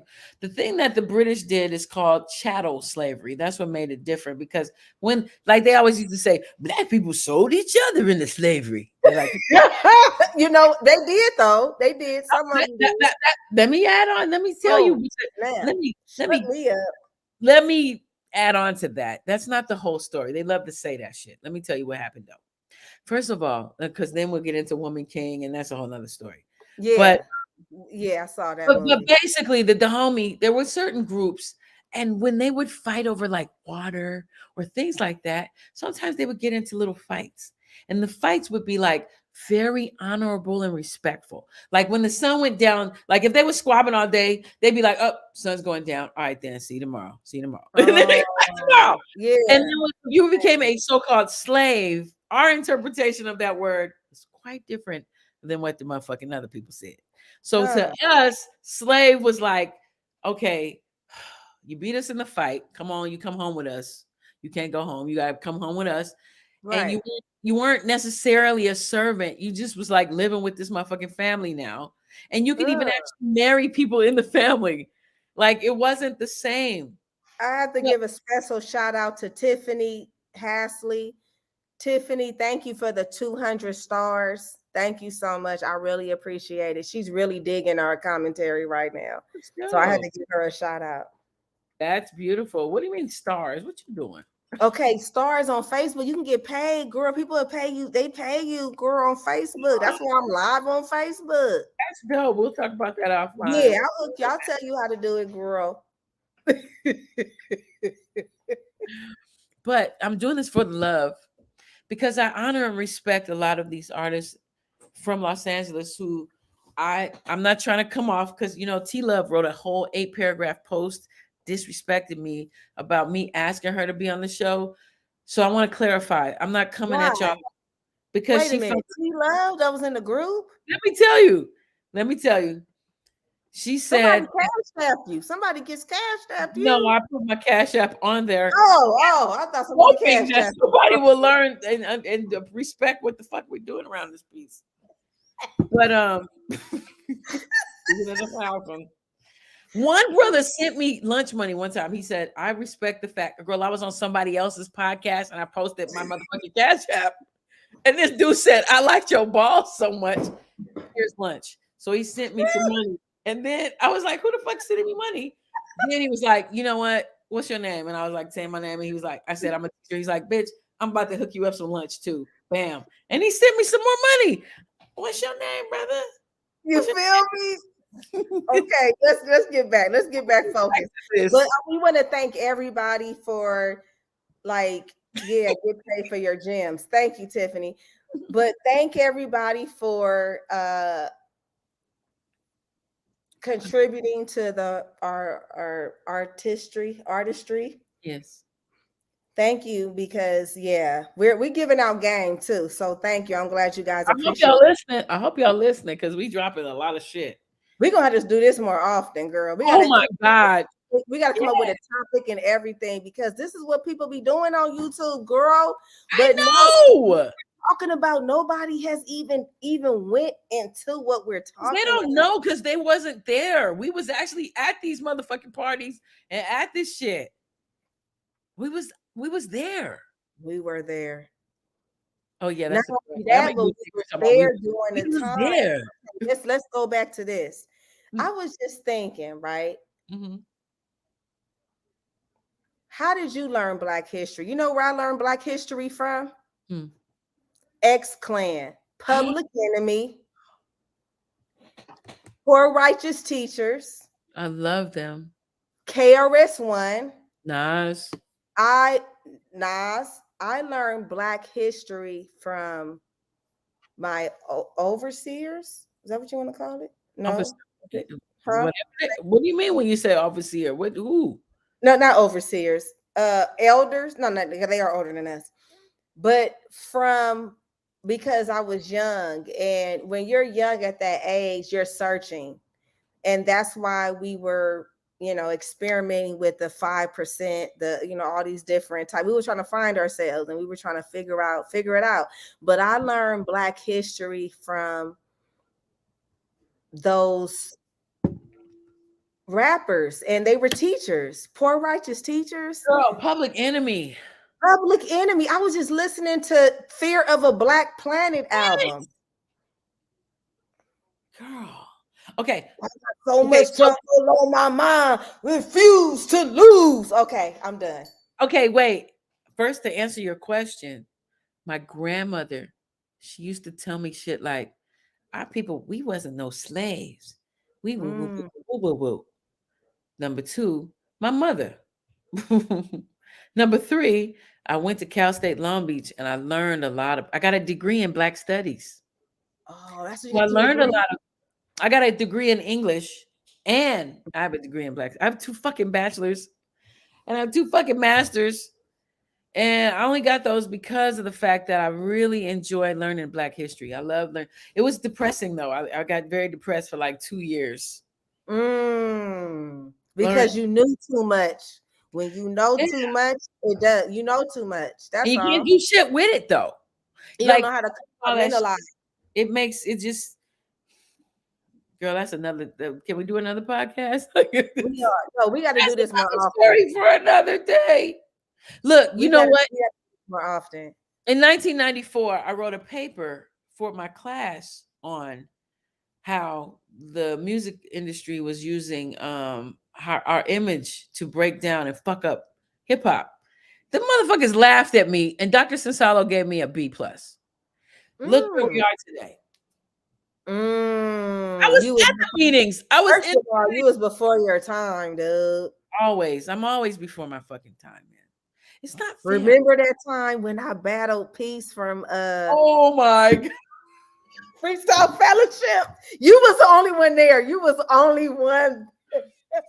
Wait, Micah 9 just called me 5 times just now. Put Micah 9 on here. Tell Micah 9 to get on here. You want me to call him? Let me call him. Because I'm okay. Well, anyway, no, don't call him. We're gonna get distracted. We're gonna get distracted. I just do need to tell him that I told him. Have him on the show. You do need to have him on the show next time, though. And we'll come up with a topic. I want him to know I'm not ignoring him. I want him to know. Yeah, tell him we on the show. Tell him to tune in. Tell him to tune in. Yeah, I text him that. He's so tell his ass to tune in. I don't want to. I told him I was live. These niggas. My husband got mad. He fucking hit me up. I answered the first time. Okay, you know, we're not gonna bring up that kind of stuff at a time like this. We're not gonna put that on public display. We will not put that on public display. Love and respect. Exactly. So moving on. I love you. Mike and I, yes, 5FOOTA, yes.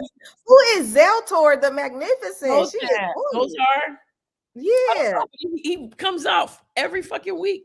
Thank you. Who is Zoltar? We love you, Zoltar. You are on it. He said Voltron. You are on it, Zoltar. We love you. Yes. Yes. Yes. So anyway, what else is good? Okay, so what else we're gonna talk about? Don't get sidetracked because your ADD is kicking on in. Girl, it's just so much I've been into. I've been in these YouTube streets. Girl, about that Cabo 6. Do you know about that with the girl that got killed in Mexico? Oh, let's not even go there. Okay. Yeah. Please, let's not talk about that at a time like this. I cannot. Positive shit. But what I will say is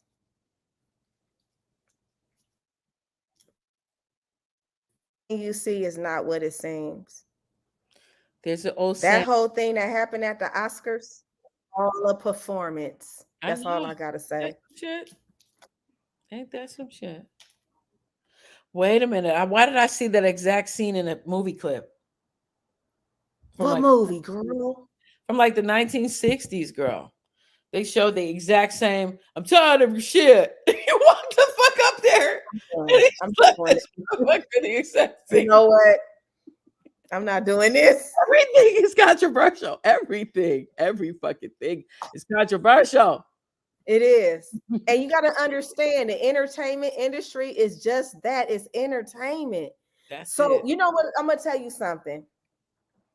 Wisdom from a child. Solomon was probably about 11 years old. And I was asking him questions. We did a little Facebook video. And I said, this is my time when I was dating. And I was like, what kind of guy, what kind of traits should he have? And he said, I don't want you dating an actor. And I said, why? I agree. He said, because you don't know if they lying or not. You don't know if it's real or not. And he was like 11 years old, dude. He came with that. And I said, Solomon, what did you expect? He didn't want me to date a cop. He didn't want me to date an actor. Right. He's very right. He said they got to have a job. It was a whole thing. But I listen to my daughter. Fuck. But literally, he said, I don't want you dating an actor because you don't know if this pretend or not. So with that being said, he's right. The entertainment industry is just that, entertainment. You don't know what's real or fake. You don't know. And with social media, they can blow so much stuff out of proportion. It's perfect example. I had a homeboy, right? He was in a freaking a painting heist. He was involved in this whole thing.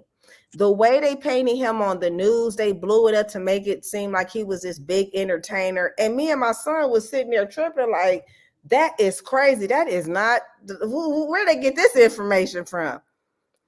For real. With that being said, what you see is not what it seems. It's smoke and mirrors. There's an old saying, believe half of what you see and none of what you hear. You can't even believe what you see. Is that what you just said? I believe half of what you see. You can't even, yeah, okay, you're right. And right. none of what you hear. Right. But now with social media, you can't believe nothing. You If it ain't gotta take it as a joke. the horse's mouth, if you know, and even then, you know. It's called air and fire magic, Zoltar. Air and fire magic. Okay. Something that's sugar-free. Wayward Wizard. Wayward Wizard. The wisdom of sugar-free. He said the truth is a lie. He said the truth is a lie, and a lie is a. Oh man, I lie is the truth. Huh? No, he said. And he said brain waves, baby. He said the truth is a lie. And I gotta get, you know what? Just forget it, because I don't even remember the slang, but it was something to the fact that what we're talking about, and I can't even remember what he said. And it was so prolific. I'm so mad that I can't even remember right now. Oh, he said the truth is a lie and a lie is a secret. Brain waves, baby. That's what he said. The truth is a lie and a lie is a secret. What the fuck does lie is a secret mean? What does that mean? You gotta figure it out. Brain waves, baby. And that's what he said at the end.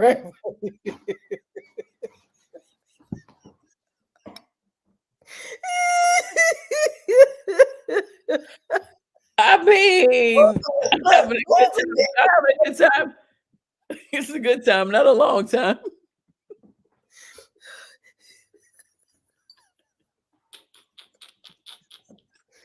And then he said brain waves. I got it on video because I did a documentary and he in it. He said the truth is a lie and the lie is a secret. Brain waves, baby. Brain waves. So I'm still trying to figure it out, but I know it. Tell me what you think it means. Tell me what the fuck. I'm not dealing with this shit. That the truth really don't be the truth. You think it's the truth, but it's a lie. And then the actual lie in itself is a secret. You don't even know. Brain wave. Wait. So lie is a secret means the fact that you don't know that it's a lie. There you have it. That now see now your shit coming through. You feel me? Now your brain waves is working. The brain waves is working now. You feel me? And then he said brain waves right after that. I get that part. I got that. That was dope. Ed deep. Right. So you can take it any way you want to, but that's how I took it. I took it like the truth is a lie, which means the truth is really a lie. And the lie is a secret. We don't know about. Right. Exactly. Okay, like for example, this actor is like talking about his name he's famous too, Matthew Marsden. He said he was in like the Transformers or some shit. I don't know. He's just a famous fucking Australian actor. But the point is, he's saying, "Hey, I can't get my motherfucking they fucking with my bag because I don't want to get the shot." You know what I'm saying? And you don't want to do a shot. The shot. Oh yeah. You know who else said that? Ice Cube said the same thing. He was getting ready to do some movie and he backed out because they was trying to give him the shot. Did you see that interview he did? Girl, I thought I heard about that shit, but look, they not connecting the dots on that shit because it's like the motherfuckers. Please, let's not get on this. Okay. People gonna get real offended that if they hear really what I feel about the shot. Okay, move on. I was gonna talk about the fact that the reason why I can't go there because I have clients and I gotta respect them, and I don't say anything when it comes to that. That's so fucking dope. Because I have to be diplomatically correct. I can't. I know. I'm in the sector too. But some people, like older people, like they'll be like if they know what it could be a whole thing. So I don't want to fuck up my back, but yeah. It's a whole thing. You're amazing, and thank you for keeping me on track. L'chaim. Oh, I like that. L'chaim. Jay-Z said that in the song. That's Hebrew. Yeah, of course it is. Of course you know that. You're so sophisticated. Ani ochabet otcha. Ani ochebetotka. She hit us with some Hebrew around here. Sheke buvakisha. Oh, okay. Sheke buvakisha. Oh, wow. Okay. Charge it to the game then.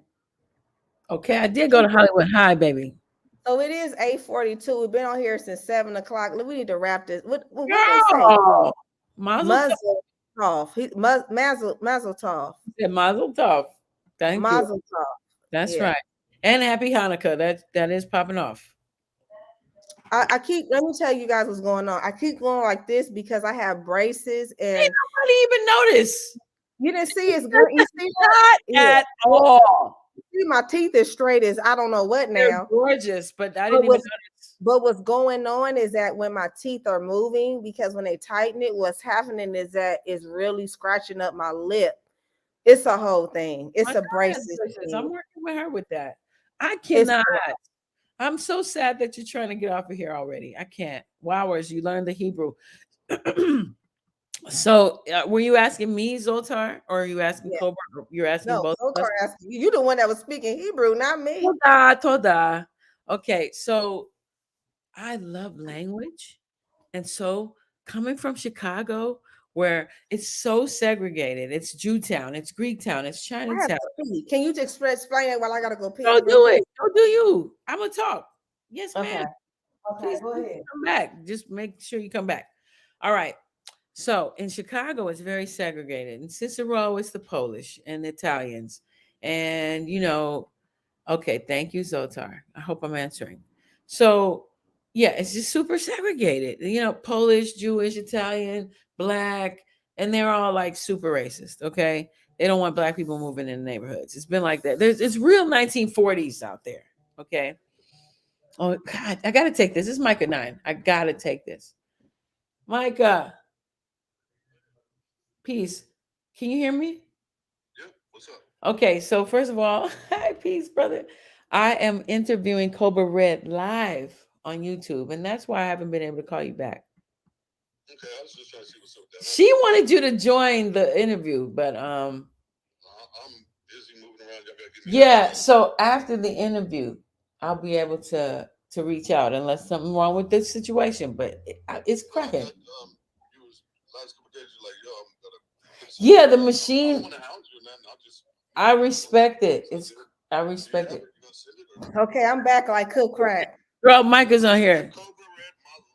He can you hear him? Have him get on. I want to tell the first time I met Mike and I. Can I tell that story? He's busy. He need to get on here. Wait. He says, can you hear him? I loves all of y'all's, and that's what I'm saying. But tell me, I hear him. Okay, I got you. No. Last year, somebody wanted to pay me and him to do a Oh, I know it's me. It's not him. It's me. Oh. So I'll call you when I get off the line. No, I'm talking about Dino. Just let him know. But okay. All right. Okay. 7 o'clock, right? Yes. First of all, let me tell you. Much love. I used to work for this company. We used to interview people. I did a lot of hosting jobs, to tell you the truth, with interviewing. But we went to his apartment at the time and we interviewed him. And that was the first time I met Mike and I. Yes. This was probably in the 90s, to tell you the truth. Hey, so are you calling Micah a rap sorcerer? Huh? He said rap sorcerer. I'm trying to see who he's talking about. He's dope. That song, let me tell you what my favorite song is. I wish I knew the name of it. But my son, he loves Mike and I. Oh my God.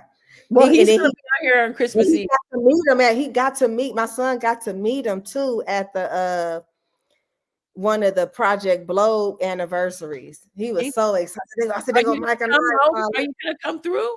I think I might go visit. What? At the Blow anniversary. When is it? When is it? It's girl. It's on huh? The 28th at Los Globos.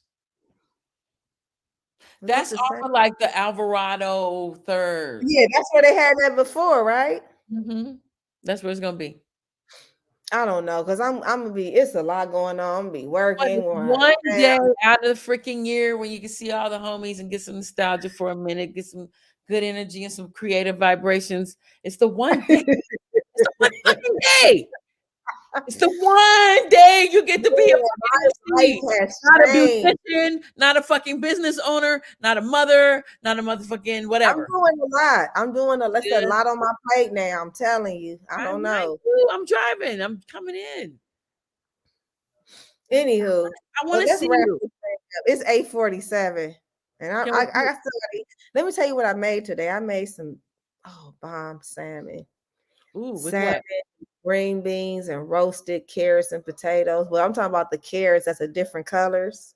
Purple. The purple, the white, the orange. Aren't those awesome? Well, they're beige. That's where I got it from. Do you remember when you took me when we were homeless? We still didn't tell the homeless story. Let's conclude on that. So where did we go? You took me to these beautiful people. She also took me to QD3's house, y'all. Quincy Jones' son. You was there with Mr. X. Any old Sunday. Wait a minute. I took you to QD3's? Yes, you did. Twice. He had a crush on Knee High, boy. He loved him some Knee High. Who didn't love Fat Lip loved him some Knee High too. Fat Lip. You remember I had this tape when they did a whole freestyle together. Damn, I wish I had that tape. But anyway, I took you to QD3's and who else? Okay, so this was a just lovely family, and they lived like in North Hollywood. I don't remember if they were, I don't remember if they were white or black, but they fed us salmon and broccoli. We were homeless. We rode the bus to this. Who was these people? I don't remember, but they were like music people. And then you took me to this other dude's house. It was like some short, curly-haired white man. He lived in Santa Monica, right on the beach. He was. Wait a minute. That is Frank Serafini. You know Frank, yes. Frank did all the he had an elevator in his house. Yes. He was a friend of my grandpa. He did the making of the sounds, the sounds for movies. Yes, he showed me his studio. He did scores. Serafini. Where is Frank Sarah? Yeah, I know when you said the white guy. He wasn't short though. He wasn't short. I don't remember. Yeah, but I know who you're talking about. He was a friend of our family. Oh, what happened to Frank? Beautiful. He was he was a very nice person. Yeah, he had an elevator in his house and all that. I know you're talking about. Yeah. He was, yes, Frank Serafini. Yep. Very nice man. Yeah. But the fact that he did, huh? No, go ahead. What you say? The fact that what? The fact that he was just, living such a peaceful and relaxed life on the beach was just, motivational, because that helps with your creativity. Yeah. And I know he made money. He was in the film industry. He did not film scoring, but like the sound effects. Like he had sound effect rooms in his house. He played Dolby for me. Yeah. You know what I'm talking about? Yeah, he did sound effects for me. So he had, like tap dance, like shoes walking. He did all like the sound effects. Yeah. Yeah, that's super dope. Yeah, he was a friend of my grandfather, Don. Wow. Okay, can I show pictures of your grandfather real quick before you roll out? Okay. Go ahead. Wait, one more thing. And your uncle, salute to your uncle David Ornette Cherry. Yeah, rest in peace. On November 20th, y'all. November 20th. Yeah, we actually have a GoFundMe. If you guys go on my page, I would really appreciate if you guys could donate. What is it called? We really need to have the memorial for and it's gonna be more of a concert, to tell you the truth, because all his friends and people he knows gonna come out. It's gonna be a jam session. Wow. But that's what he wanted. We're not doing no funeral. Yep, David Arnett Cherry. Yep. If you go on my page, you'll see it. Or even if you go to David Arnett Cherry's page, you'll see the GoFundMe to donate. So we can really we're really trying to just get a venue and pay some of his last finalized expenses. What's your online? Is it Amber? Cobra Red Cherry. It's Amber Cobra Red Cherry.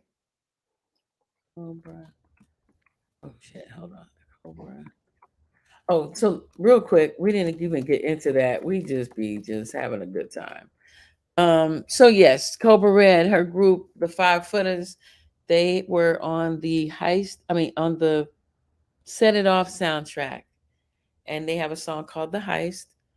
And they're 5 girls from Los Angeles. That's Josh Skills, um, Knee K Bar, Cobra Red, and Neb Love. And I was Where on is the it? I gotta where see where. is Neb? Did you send her a link? I didn't even. I thought she would have seen it. Where is she? Probably at work, TSA or something. Nah. I didn't tell their real names on purpose. They may not want their businesses to know their business. Yep, the 5 footer. So what else did you want to? Well, we're talking about the homeless thing. Do you remember when all the places that we went to? I'm not gonna say we were completely homeless because we never spent. We never was like outside. We always had people who would like let us sleep over and take a shower, and they'll feed us. I gotta give a special shout out to Akil from Jurassic Park. I gotta give a shout out to Akil because he was, first of all, Orthodox and Muslim, and I respect that religion because of him and Tyreek and everybody else who was involved, because they would let me come over. They will always cook for me. They will welcome me. I could come record. I can come take a shower, eat, sleep, and it was so respectful. It was just dope, and I got to give a special shout out to them. Yeah. Okay, so Tyreek is my baby. And they remember, and then Moore, Who? Daryl Moore. Oh, JMD. Yeah, remember he would let us come over. So remember he would let us come over as well. Okay, let me, because you He unpacked. took care of us as well. He took care of us as well. You unpacked a lot. Let me get into that. So Akil, shout out Akil from Jurassic 5 and his wife, who I'm very close to. I love her. They took care of us. And let me jump in and say, Coolio gave me money to get a crib, but I didn't have a job, so people didn't want to give me a place. So we had money, and you had money, but I was living off of your financial aid. I didn't have Coolio's, yeah. We was living for your Coolio money. Remember, you was signing the boys to men too at one point. Men signed me to the label, y'all. No, but you was signed to Coolio, because I remember going to the studio. You was signed to Coolio. That's how we was able to like survive. We would always go to that Jack in the Box by your mama house in Long Beach. That was our meeting spot. Like we would go there and like kind of brainstorm.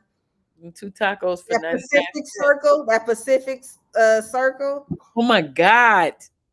Remember that? We would go to that Jack in the Box right there. We would like brainstorm where we were going to do that day. So we didn't know where we were going to be sleeping. But here's the thing. I thought that was the most romantic, coolest shit, because I wanted it to build on my creative juices. Yeah. It was fun, bottom line, to spend a night at different friends' houses and hang out with them for a night or two and hang out. We did that for like gypsies. We were gypsies. It was about a year. It wasn't that long. I was 21. How long was it? So I was 19, I think.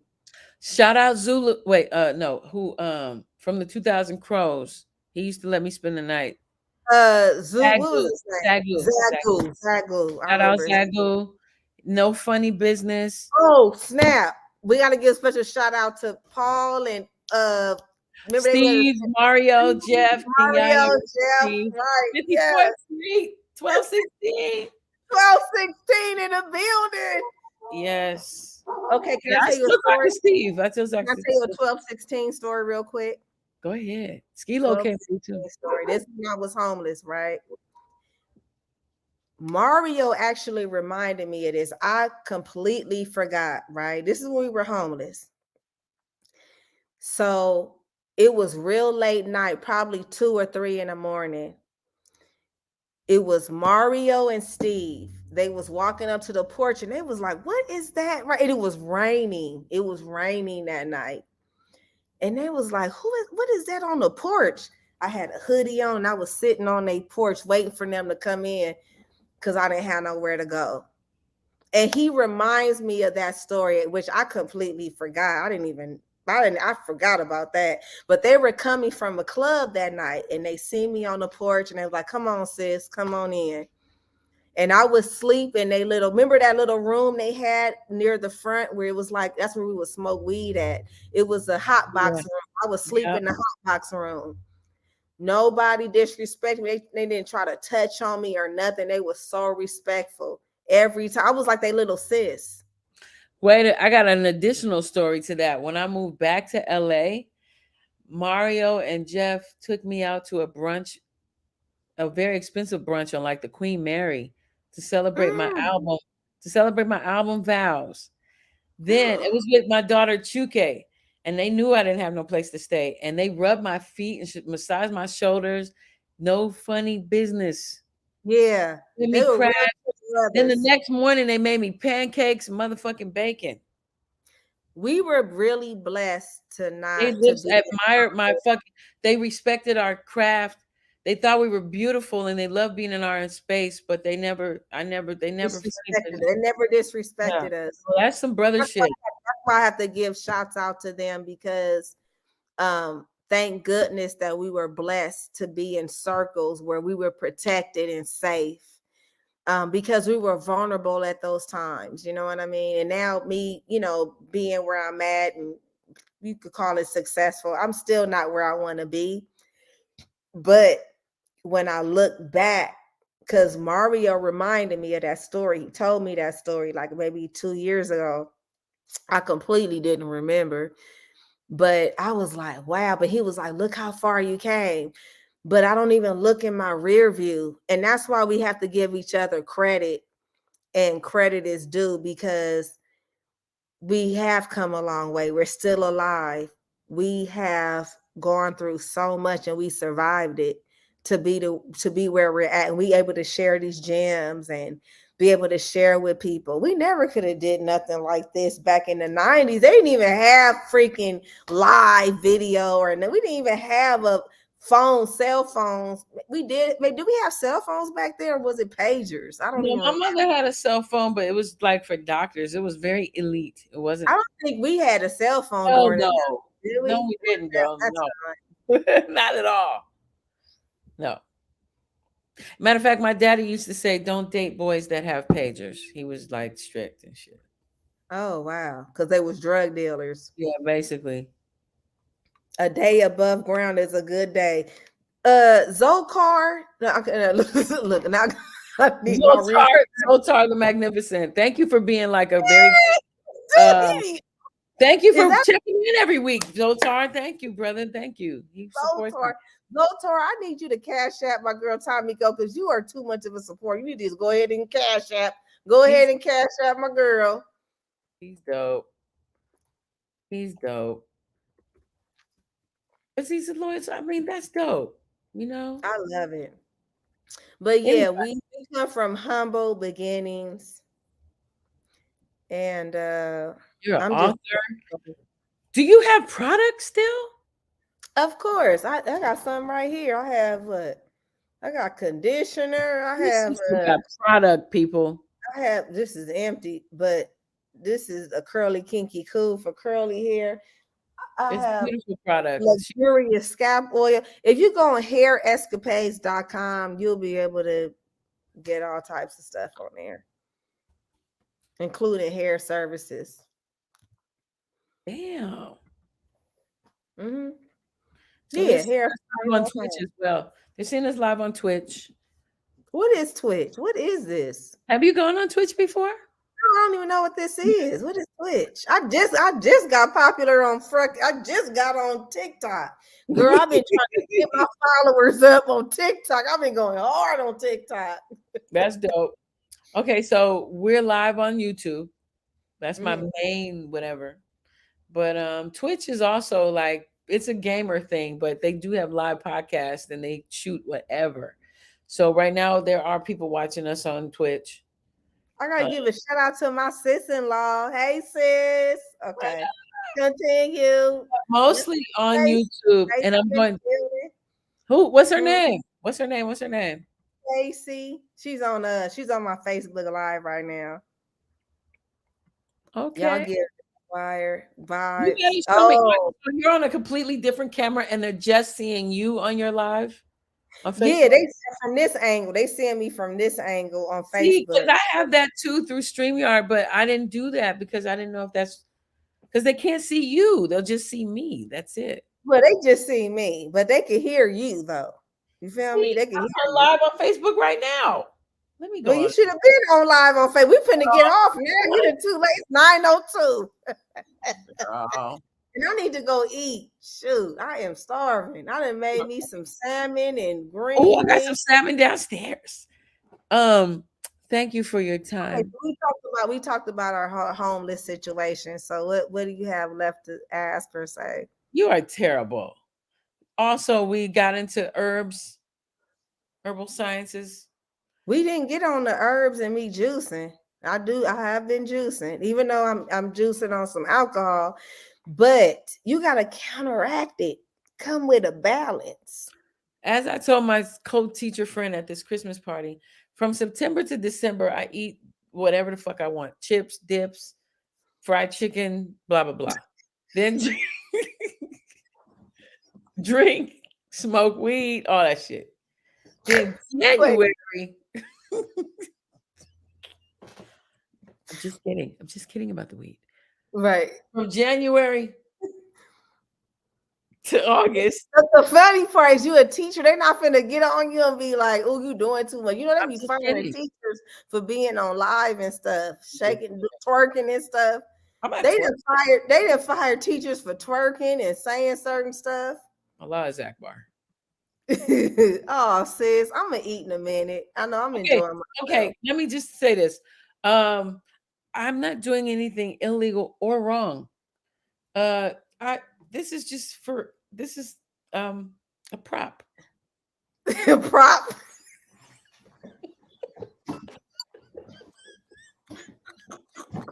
Copyright. Well, why did you show it? You shouldn't even showed it. Why did you even show us that? Because it's a prop. Okay, she's showing props. I wish y'all could see this. She Prosecco. It's not illegal. She showed me a prop. Perfectly rolled prop blunt. That's a joint prop. Coordinate. Somebody said coordinate. Why did Sotar say coordinate for? That food sound good. Yeah, it is. Hey, what you got? What y'all about to eat? What your husband come and tell you y'all about to eat? You was just like, I'm getting off the live. No, he just left. He had to go check something.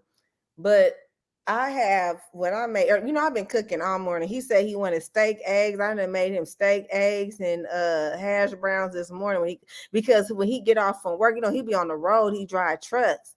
Yes, so when he come home, I gotta make sure the house is clean. All his laundry is done, girl. When he comes home, all I want him to do is just lay out, eat, and FUCK. That's all he got to do when he get off from work. Yes. That's all he got to do. I was doing that as well. You know, we do the jacuzzi, we do all that. And then guess what I'm going to make too? I'm going to make some Jamaican patties, girl. For the first time. Only thing I'm kind of sus on is trying to make this dough, but I'm gonna work it out. What is it? Spanish dough with Jamaican patties. I was going to say maseca. The key going on? The Spanish flour. That's how you make a good one. Okay. Use for the Jamaican patties. Yes, I've made some bomb ones. Let me tell you, it's flour. Okay, you tell me. Tell me what it is. Yeah, it's flour, but get the Spanish flour. Get the one that's called maseca. Oh, you use that? No, but everybody else was using from what I saw on TikTok. Wait, all-purpose flour. Wait. Get maseca and use ice cold water. Exactly. I saw that on there. I saw it on TikTok. They said ice cold water. Butter. It was Crisco. And it was cold, and it was butter too. The butter got to be cold as well. Freezing cold, then chop, and it's gonna make even if you gotta put it in the refrigerator. It'll make it the crispiest. Right. I'm damn. I'm about to make. I was gonna make that tonight, but I've been on here with you for 2 damn hours. Thank you. I appreciate your time. Wealthy Auntie, thank you. I know what I'm talking about. Ooh, Wealthy Auntie said use the Mexican one. It gives more flavor. That's Maseca. Okay, I wish I would have knew this. Maseca. I've made Jamaican patties. I've made meat pies and patties and all that shit. My children love it. Well, you know how to make it? I've done it. Claro que sí. Well, I was trying Claro to que kiss sí. I told you right. I love culture. I love language. I love it. Can't wait to travel. You would love to go to Brazil. It's my favorite language, Portuguese. Do you know they have more African black people in Brazil than they even do in America? That's what I was trying to tell you. Okay, can I tell you something? When I was in Brazil, I swear for God, I seen this girl there. Look, speak nothing but Portuguese, but I said, girl, I seen you used to work at the Compton swap meet. I seen you. She didn't even know I was talking about because she was speaking in Portuguese. Like, she really look. I was like, man, I seen you at the Compton swap meet. Stop playing. Because we're the same motherfuckers. But look, only, let me say it, 4%. Look at these nails. 4% of the so-called slave ships that came to America. Because they went to other places too, though. They went to everywhere, but only 4. But so that means that we was here already. Duh. That's what Coolio was saying on my. And that's what be pissing me off when people be trying to be like, I'm not finna do all that. That's why I can't even get offended when people be like Kevin Gates be saying it. He be like, I'm not, because he know his Indian roots. Yeah, he got that hair. He know the Indian, but he know his Indian roots. So people sometimes get offended because we may not call ourselves African or African. You know, I don't know what I'm all mixed with. I'm pretty sure I do got African in me because it depends on what side from my mother or father where I get it from. But I do not know my African side. I do know my Indian side. I know because it's a whole book with, and we got the registration number. My mom goes to the Indian situation, you know, she got benefits. She's in Oklahoma, so she goes to the Indian. That's where your grandfather is from, Don Cherry, the jazz, free jazz. Correct. And, she has a registration number, and it stops at me. It stops at me and my sister. So my son wouldn't be able to reap the benefits that we will reap, but it stops at they only me. let you get a certain percentage of, like my great tell you. But my mom, she taking advantage of it. She getting health care and everything, like medical benefits from the Indian part. And if I wanted to buy property, that would be a whole nother thing as well. That's what I'm saying. Like, I got, but I don't know my African side. I know it's there, but my greats, they spoke pure Choctaw. They spoke Choctaw. Like my uncle Ernie, rest in peace. He died at like 100, but he has pictures, and I still have those pictures where he was on, like he in a damn teepee. You feel me? Like they spoke it's my great. Yes, the third is my great.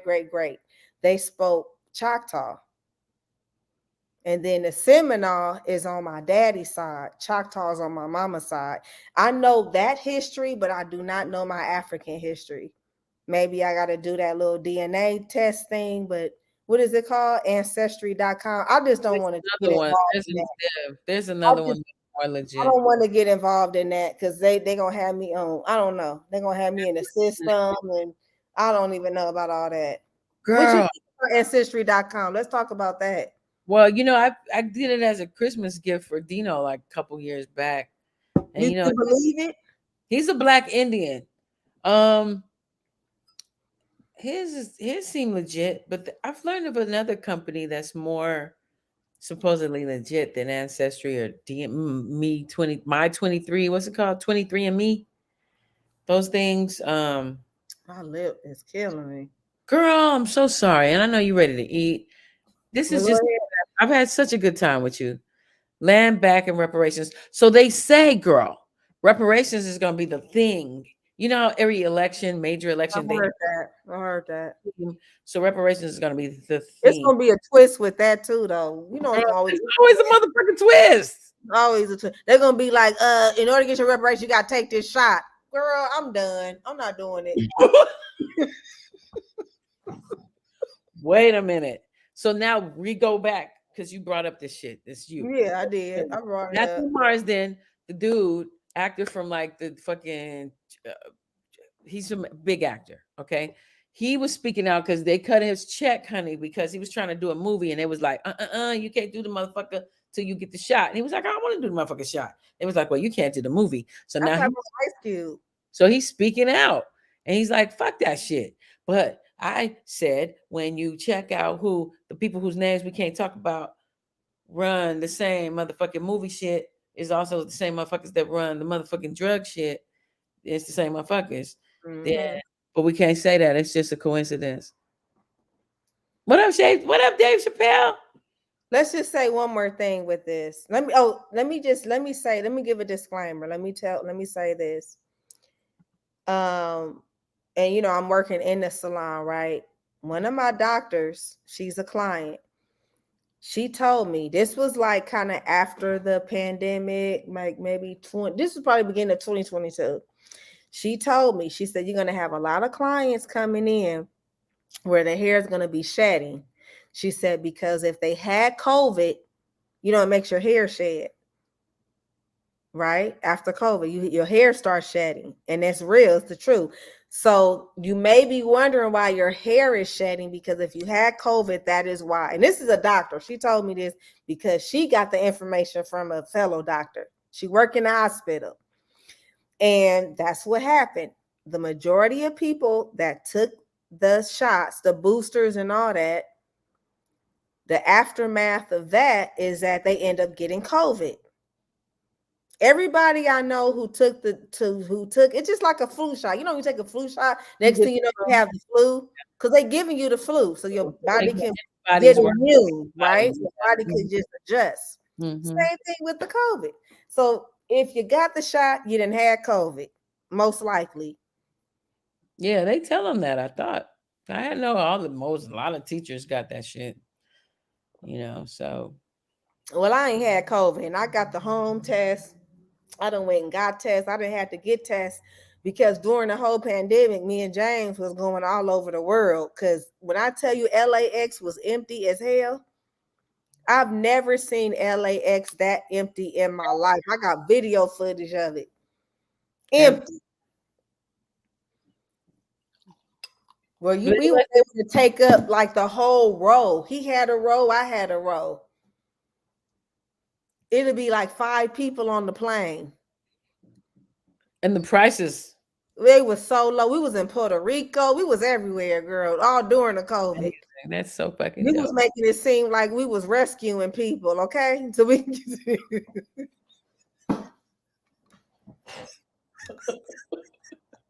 we're essential workers. Yes, we getting on this plane. We essential workers. Yes. We're going to save the people. Yeah, that part. Celebrate. Girl, look, said everybody that got the shot is getting sick with COVID-19. Yes. Exactly, says that part. That's exactly what I'm saying. And your hair shed, and you're gonna be a bald-headed chicken head after that shot too, or after the COVID. Well, that's the weave industry gonna win from that one. Everybody, girl, Safari little toupee weave wig thing is just you know what? Just wait. No, he didn't get a toupee. What he got was the great shit, right? No, I think he got the implant. Where they take hair from the back and make it. Ooh, you see how that look? It's the so little blood dots. Have you seen how distracting in every scene I see him with? And Erica Mena's bony ass looks too bony. And him looking, I just see his tattooed hairline. Well, she lost a lot of weight from stressing out over his ass. You know, I usually don't like her character on the show, but this particular time I actually feel sorry. She's very vulnerable. I feel very sorry. Very vulnerable. As a mother, once you push a baby out or get a baby cut out of you, you are a G. Okay, That fuck part. you. What's Fuck up, whatever Queen Weber? That part. Yeah. whatever you talking about, bruh. Getting a motherfucking whole human being cut out your motherfucking body is amazing. Or pushed out. Your much respect. No, I would never want beef with another woman.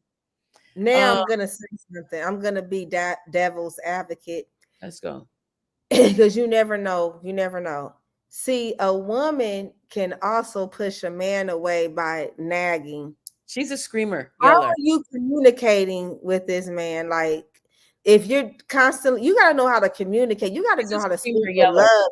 She's Be a, I'm strategic. gonna bully you and talk to you and scream at you. That's her. You have to be strategic on how you talk to your man. Literally, you gotta speak with love. Yes, it's a whole thing, man. You can't just be, because that either they gonna shut down or they gonna run away or they gonna curse you the hell out as well. So you gotta. Well, we don't want those kind of men, but yeah, I see where you're going. I'm saying that might happen. Those are those kind of men, but you gotta know how to speak to your king with love. And it took me a minute to figure that part out. How can I, instead of me going off and tripping, how can I trip him out with how I speak to him? Because I'm gonna tell you what James did teach me.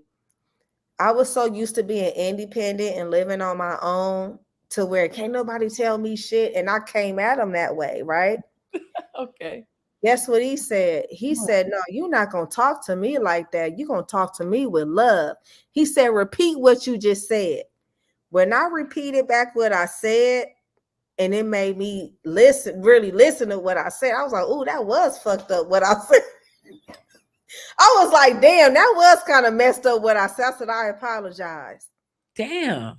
That was strategic. Self-awareness. A lot of us aren't aware of ourselves.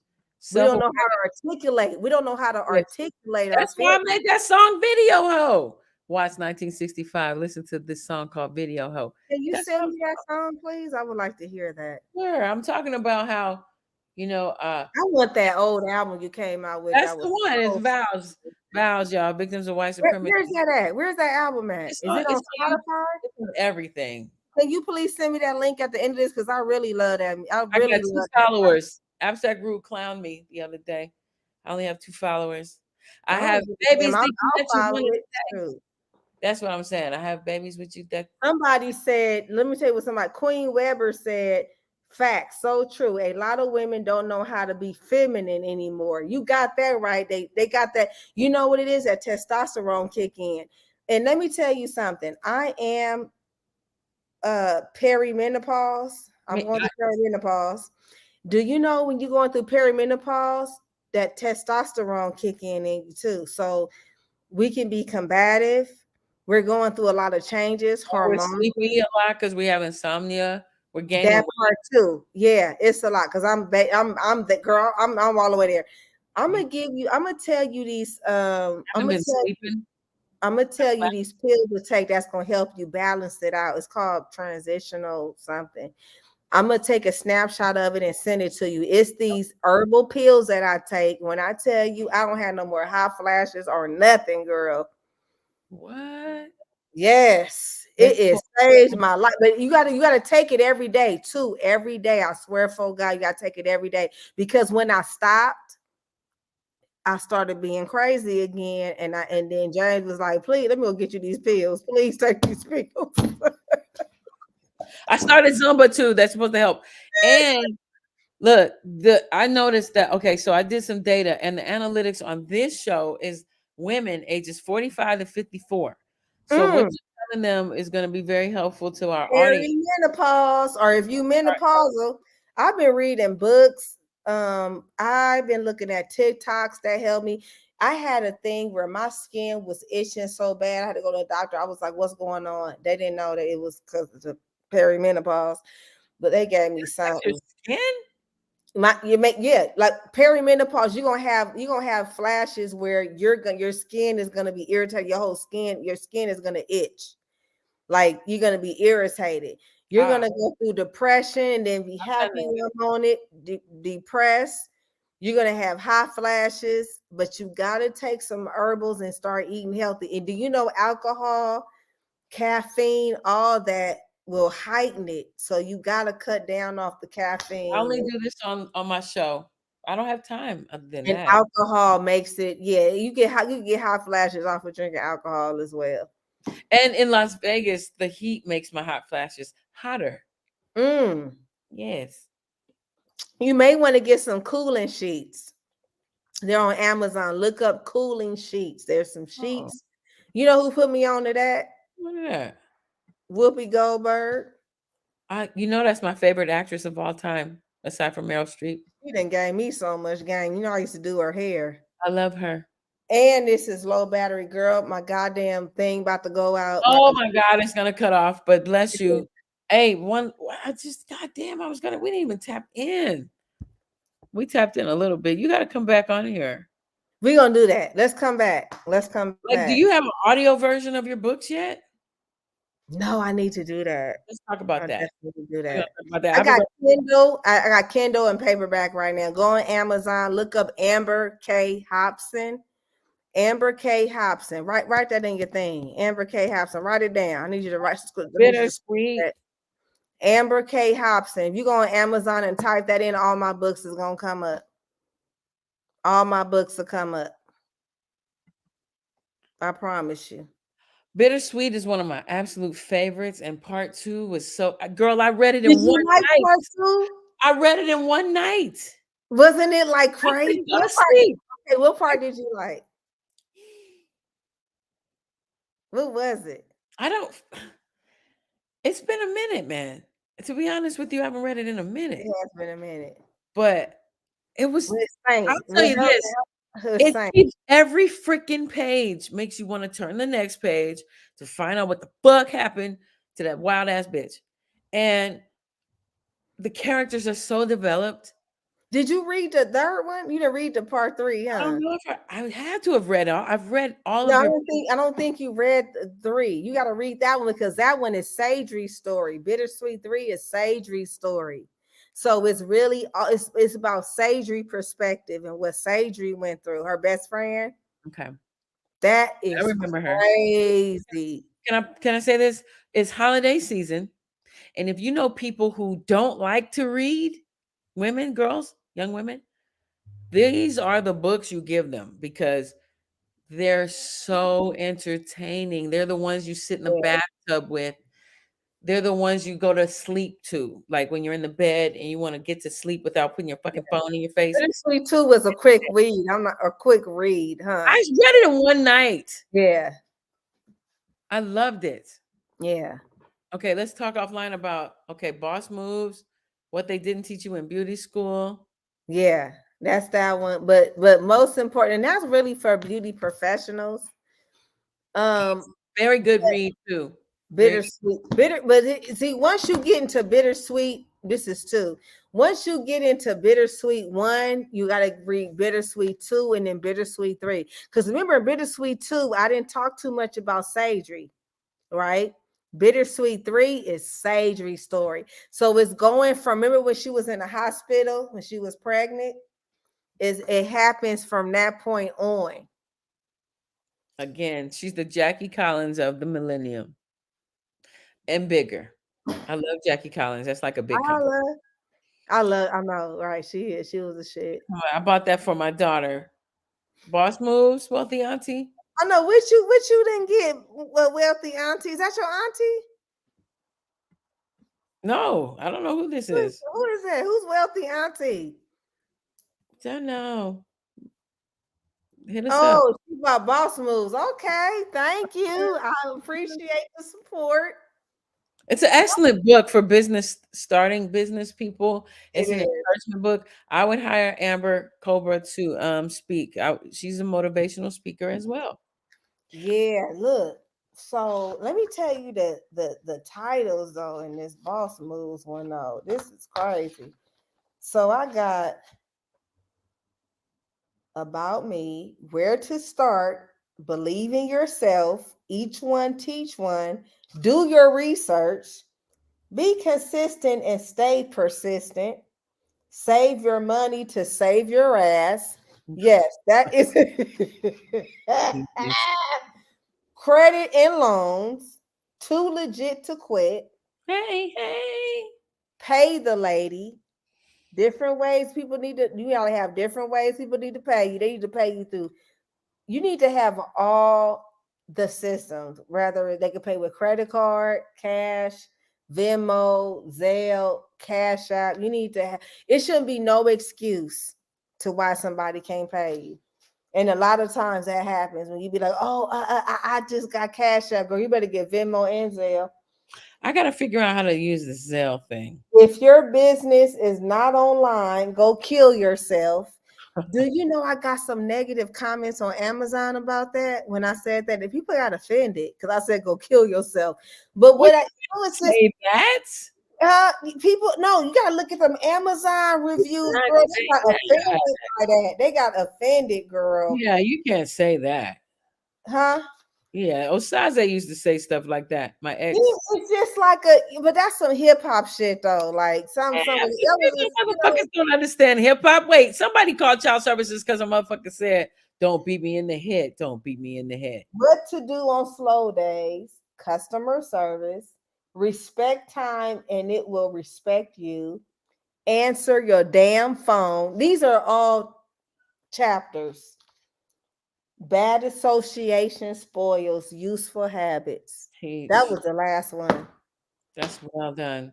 And on that note, I know my sister wants to go see her husband. Oh, girl, I'm about to eat.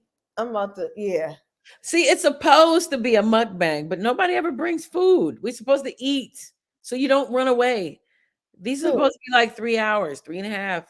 What? This 4 2 hours. hours is enough. You're good. But I'm just saying the food, that's supposed to be why you stay and talk and all that shit. We're good though. Wig, darling. Awesome. You like my wig. Right there is awesome. Did you said that's an Amazon wig? Girl, it is an Amazon wig. But see, the reason why I look like this, because let me tell you, girl, I used the clippers. I didn't use some razor, and then I put some setting lotion on it, Nairobi, that setting foam, and I did it like that and set it and blow dried it just so it could kind of lay a little bit flat. Because girl, it was looking like Sister Patterson. Oh shit! In the choir wig. That's what it was looking like at first, girl. When I got it, I was like, "Oh no, darling!" It was looking like Sister Pugh. You are a hoot. Excuse me. You are a hoot. I'm not gonna be rude and keep you on longer than, We'll talk again. Hopefully you'll come on here again. No, we are, because this is fun. And we can make some money. Shit. Yeah, let's do it. I'm down. One last question. I don't even fucking remember. I'm faded. Prosecco. You all the way crazy. I am too. Prosecco is cracking. A good life. Yes, and Project Blow. They do have the anniversary show on the 28th at Los Globos. May you all come through and check out and support these underground amazing rap legends that are still alive. That's it. Well, cheers. Thank you, sis. I love you. I love you too. Peace and hair grease, and I'm out like a light switch. You know what? If I do this again and I add pictures, I'm gonna add pictures of your family. Did we talk about Eagle Eye? Yes, we did, but it's fine. So you talking about everybody. Yes, I can't believe he's like 54 now. He was so youthful and things. He's 54? That's what it said on Wikipedia.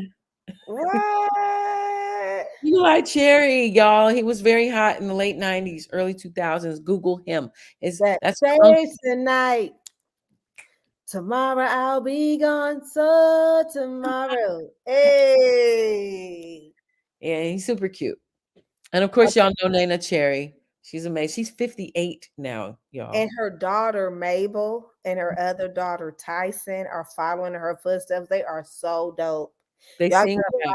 Yes. Mabel is a pop star. Tyson, she got this like it's a girl named Tyson. Yes, she named her after Mike Tyson. And do you know, let me tell you why Eagle Eye was named Eagle Eye. My grandpa said when he was born, he had eyes like an eagle. You know how Indians are. They be like, they'll name you like Bigfoot. That's what they do.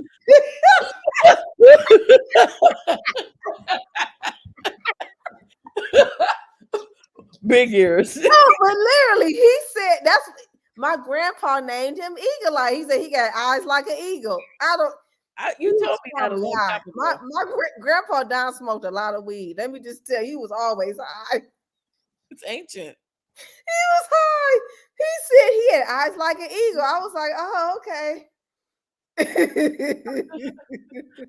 Damn. Did you know they only made hemp marijuana illegal because the DOW family invented plastic and they wanted everybody to start using plastic. Before that, everybody used hemp. And then they flipped it and made the marijuana scare with the propaganda movies in the 1930s. Dow Company created plastic. Mm. And plastic, of course, comes from the natural elements from Africa, just like coltan does today.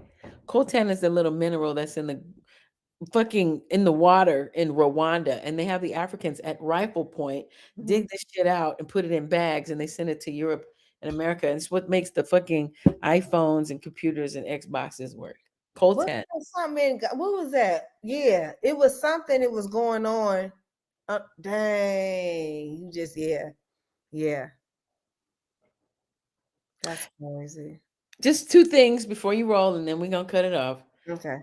Bill Gates, he now owns the largest amount of farmland in the history of America. He owns like about 250,000 acres of land. And the things he grows are like potatoes and carrots and things like that. And he makes it for McDonald's. I So, would think. so Bill Gates owns Microsoft, right? And Google. Mm-hmm. He sends the food to McDonald's.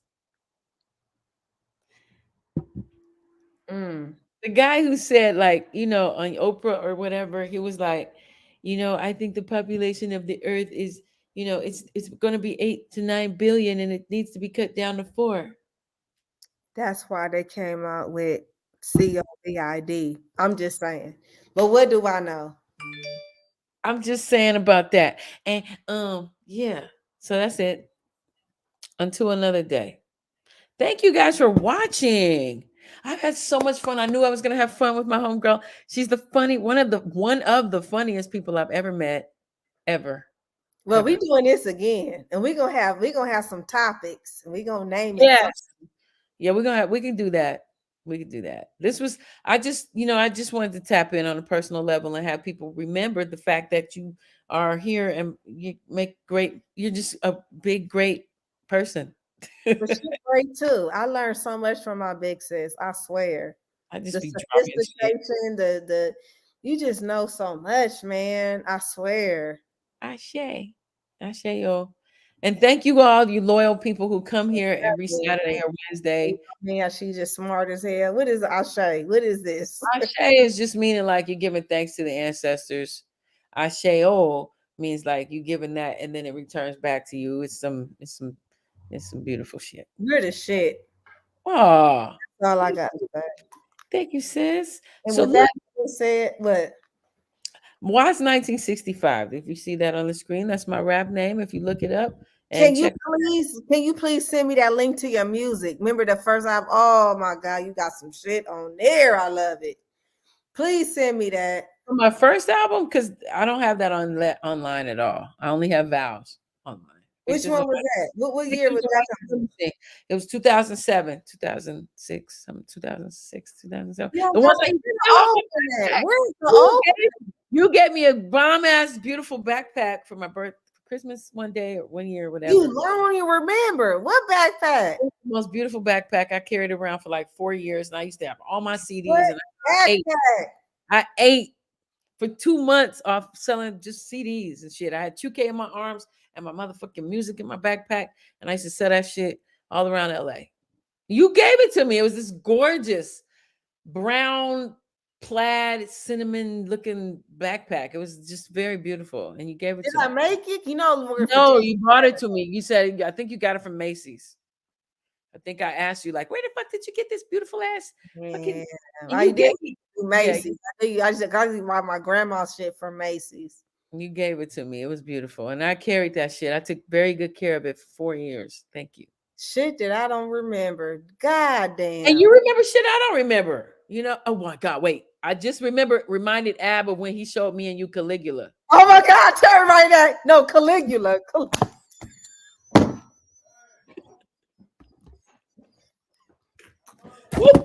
We had that changed our life. We was like, what the hell is I this? was like, why did you? I was not the same. I was not. Yesterday, I asked him that shit. I was like, why did you show us that shit? Does anybody remember Caligula? We was scarred. We was scarred. I said I had flashbacks for 2 weeks. Why did you do that? As we look at each other like, we got to get out of here. Help. He literally answered the question, but I don't remember it because it was like 4 in the morning. Oh. I said, why did you show us that? He was like, I just was trying to show you guys something that you've never seen before or whatever the fuck.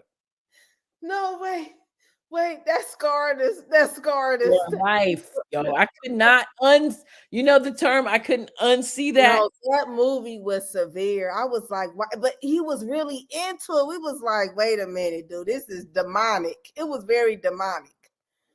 I, having mentioned it on this show, had flashbacks to this couple of scenes I remember.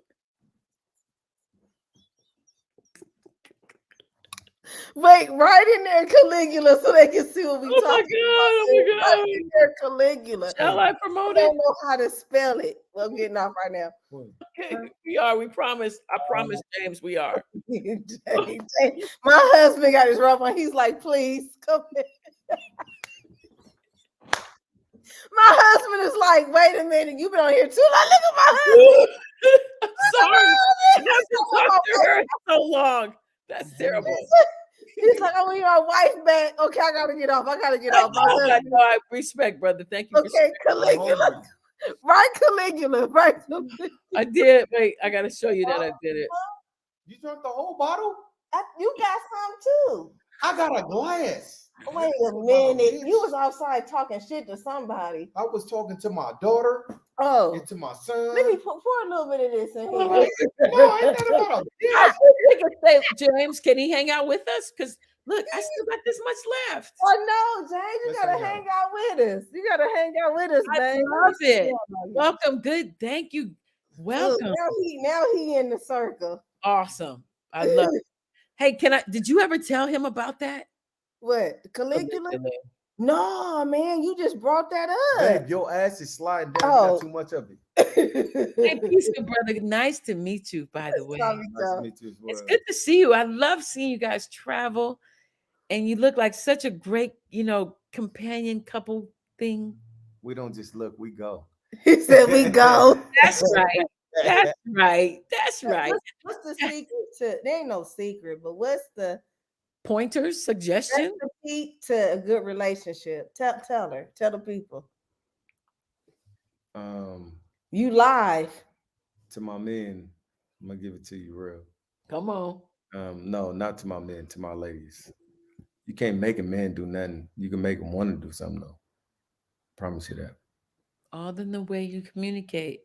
Nah, it's the way you communicate, but see, just as bad as I give it, she give it too. But just as much as I cook and I clean, she cook and she clean more. Yeah. That's partnership. It's mutual respect. See, when I was down and I couldn't give nothing but cooking and cleaning and her peace, I gave her cooking and cleaning. That's all the sister be asking for. Don't just sit around all day and then I come home and then you expect me to cook a full meal. No, he did that when it was times when he was down and I was trying to, he helped with that. Beautiful. But you know what it was? Let me tell you what his thought was on it though. Wait a minute. His thought was, shoot, I'm trying to get some pussy at the end of the night. Let me cook and clean so that bitch. You're a wise man. Hold on. We're as wise as you. Hey, that's the way I was thinking, right? But even when I thought like that, right, it still didn't work out in my favor. What you talking about? Because I still didn't get what I wanted. Yes, you did. That's a lie. Your feet stinky. You don't love Jesus. she still came home tired. Yeah. But Well, you know. no, but it's all right because now that I go to work and I'm Yeah, he out understands. He understand. no, I, You Yes. understand now, babe. I don't understand, but Yes, you do. I know I love my wife. You And can relate. And then menopause is a crazy. People do not respect older women enough to really dig in and explain menopause. It's a true chemical situation. And Yeah. we're really Break going through something. And there's some sisters. I'm forward listen, some TikToks from these sisters I know in Long Beach, and they're into herbs. Like they told me for my sleeplessness, because I've been having very bad insomnia, which is a part of menopause as well. Yeah. They told me to not get the chamomile in the box. They told me to go to like a herbal store and get like the herbal chamomile herb, like from like the Chinese herbalist or something. Yes. Yeah. They said that drink a cup of that, and that'll help me sleep. Hot flashes. The whole sheet. I got a remedy for that. I'm gonna text you that, sis. I swear for God, I'm gonna text you that because it helped me. So any man that's willing to go through the change with us, we honor you. Okay. Yeah.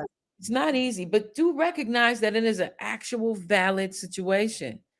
It's a medical issue. Just like young ladies go through you know, when they first get their cycle, you know. Now we're at the end, we're not getting our cycle. So then there's a lot of, like you were mentioning, testosterone. Well, a doctor told me it's not that we're getting more testosterone, we're just getting less estrogen. So it's not more, it's just like less estrogen. So we are a little more like this. Yeah. A little more like, you know what I'm saying? It's true. No, but we get testosterone too, and that's what makes us like we even can smell different too. Because that's a fact. That's a fact. And we're horny as fuck. So this is a super horny time. It goes off and on. It's off and on. Yeah, that's normal. But that's that adrenaline, that masculine part makes you want to be woo woo woo woo woo woo woo. No, but it be us sometimes. Because When it's up, it's popping. So, well, I guess we're done. I love the fact that she was down. It was about to cut off, but we had a good time. And I appreciate my sister coming on here. Thank you guys for watching. If you've missed it, just rewind it. Just rewind it. We had a good time. I still have half a glass of Prosecco. So I want to talk to anyone who wants to talk. What's going on with the guy who died? Like, I never heard of the dude, ever. You know what I'm talking about? The dancer? Anybody want to tap in, talk about that? I didn't know. I never heard of him. But a lot of my friends have. She's still here. I don't understand. Okay. I think that her phone ran out of juice, but she's still on here. Anyways, I had a fantastic time with Cobra. She's a ball. She's a ball of joy. She's always a giggly, fun girl. She's always been like that with me. Me and her have always, she and everybody who she's friends with, she's that one, okay? And will make you feel happy and laugh. And she's just a good time, okay? Woo, good time, girl. I mean to sound like that, but she's just a really fun sister. So go check out her website. She was very cool and very kind enough to give us her attention for that long. Thank you to her husband who also shared her with us. And we're going to do this again. I can't take it. She's just too much fun. And yeah, so I'm trying to see if anybody has any questions. No, nobody has questions. Let me see. No question. Okay, so well then, if you don't have any questions, then I'm gonna hop on off of here. I think I might play a song. Can I play a song? Somebody hit me up in the comments and say, yeah, play a song. I'm about to play a song. Because why not? Why freaking not? I did this cool song with Dino, Volume 10. Let's see. We did a song called Heavenly. We did this song called France. I think I'll play that. Let's see here. I'll play it. All rights reserved. I am on the song. I'm giving myself credit and the ability to play it. Oh, before I play it, I want to say that I'm on a show called City of Ghosts. Let me mention this. City of Ghosts, and I want you guys to go watch it, okay? It's on Netflix. It's a very cool animated show. I'm on episode 3, and I play a character named Sonia. Okay, Sonia. I'm basically playing myself, but I didn't name the character myself. I called myself Sonia out of respect to Sonia Sanchez, who I really adore. She's one of my favorite poets of all time. I'll shout out the Philadelphia poets. No, she's Newark, New Jersey. I can't remember. Philly or Newark. I can't remember. She's out of the Black arts movement from the 1960s. She was down with Amiri Baraka, and they felt like it's not art for art's sake. He says that art should be political. Okay, but anyways, let me play the song. It's called France. It's volume 10 on his latest album. And you know how you're with somebody and you be struggling and you be dreaming of a time when you don't have to struggle and you can take care of your loved one and enjoy the good things in life? Well, that's what this song is about. Okay, that's what this song is about. Let me present it. See if you like it. Give me some feedback on it. I'm on this song. Shout out volume 10.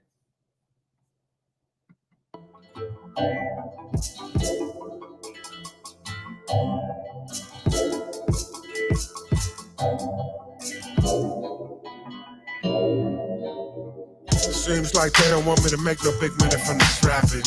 So I'ma start singing around this piece to see exactly what happens. Plus I think I got this singing down in my soul. I hope without her tears we make some dough. Cause for the dough she trusted me with these highs. But it's easy to get caught up in the ugly pies. So from the side I'ma start to sing and put peace on everything. Maybe when we get some dough, it's gonna be fancy cars and pretty tools. In the finest Ferragamos, feasting at Shea Cashmere. Maybe when we get some dough, it's gonna be fancy cars and pretty tools. In the finest Ferragamos, feasting at Shea Cashmere. It's okay, novice play, run away with me. You'll never need to be in another place for peace. It will stay in the place for us, moon and dust, monumental trust us, making away from lust us. Cause warriors before when the all connected the dots and knew we knew not. Plus, it was discussed in other realms that we gonna kick up some dust. You'll never need not be intrigued, we be blessed to bust. We be blessed to bust. Now may your love keep coming round like a carousel. When time's in a story to tell, I'll have to be bogey more. and I'll have the stew of veal. Oh, red wine and we shot the Chanel. We had coffee at 10 Ballet and ended up dancing away at Sierra Leone in Paris, France. Oh, maybe when we get some dough, it's gonna be fancy cars and pretty tools. In the finest Ferragamos, feasting at Shea Cashmere. Maybe when we get some dough, it's gonna be fancy cars and pretty tools. In the finest Ferragamos, feasting at Shea Cashmere.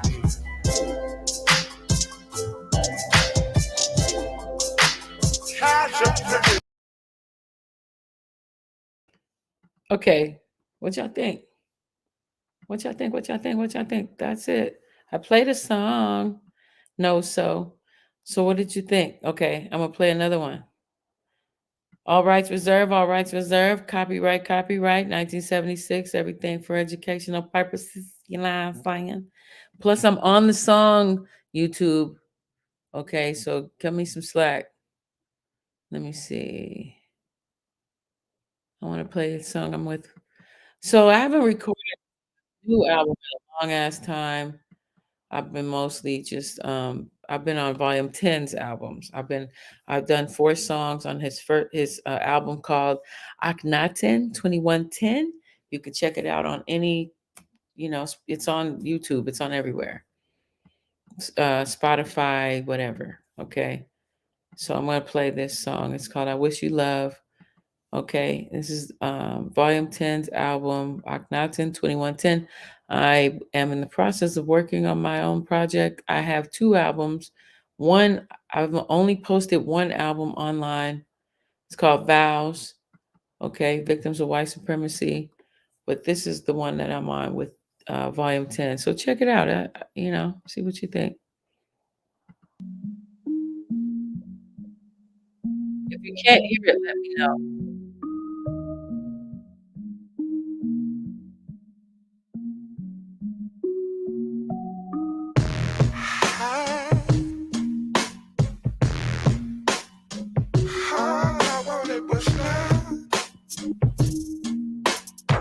I wish you love.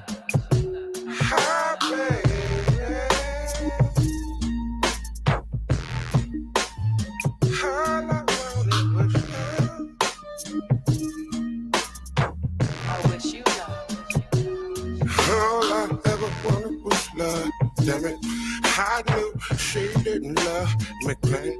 I wasn't the best 18-year-old boy handed my childhood to your girl. Now it's gone. You gave me your best years. I was wrong.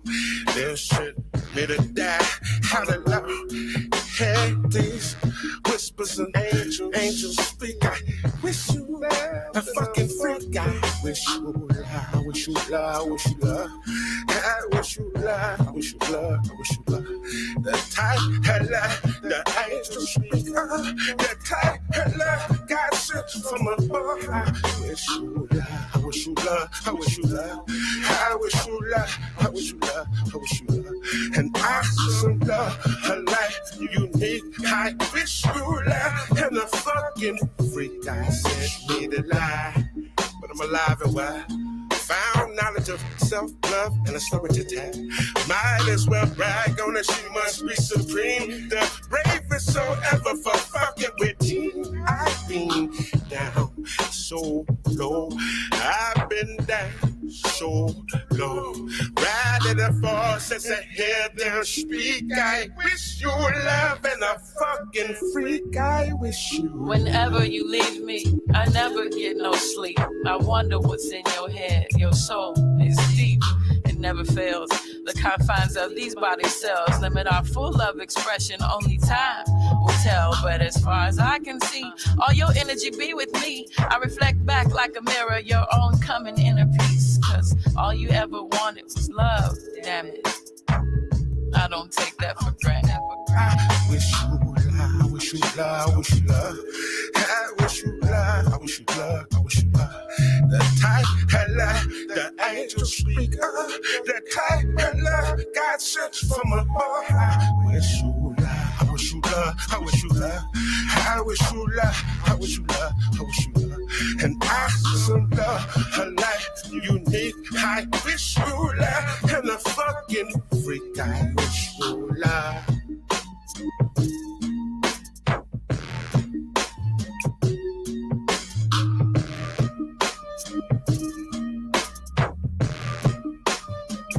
I wish you love. Okay, feedback. Any feedback? Feedback. Let me play another one. I'm just gonna play all the little song bits that I'm on. See what you think.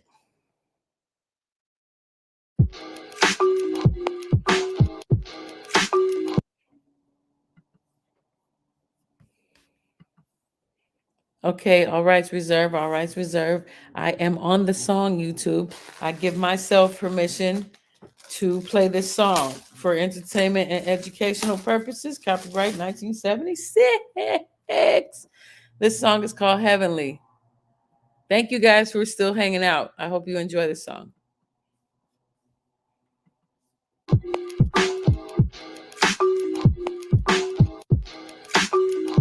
The sickening in my stomach.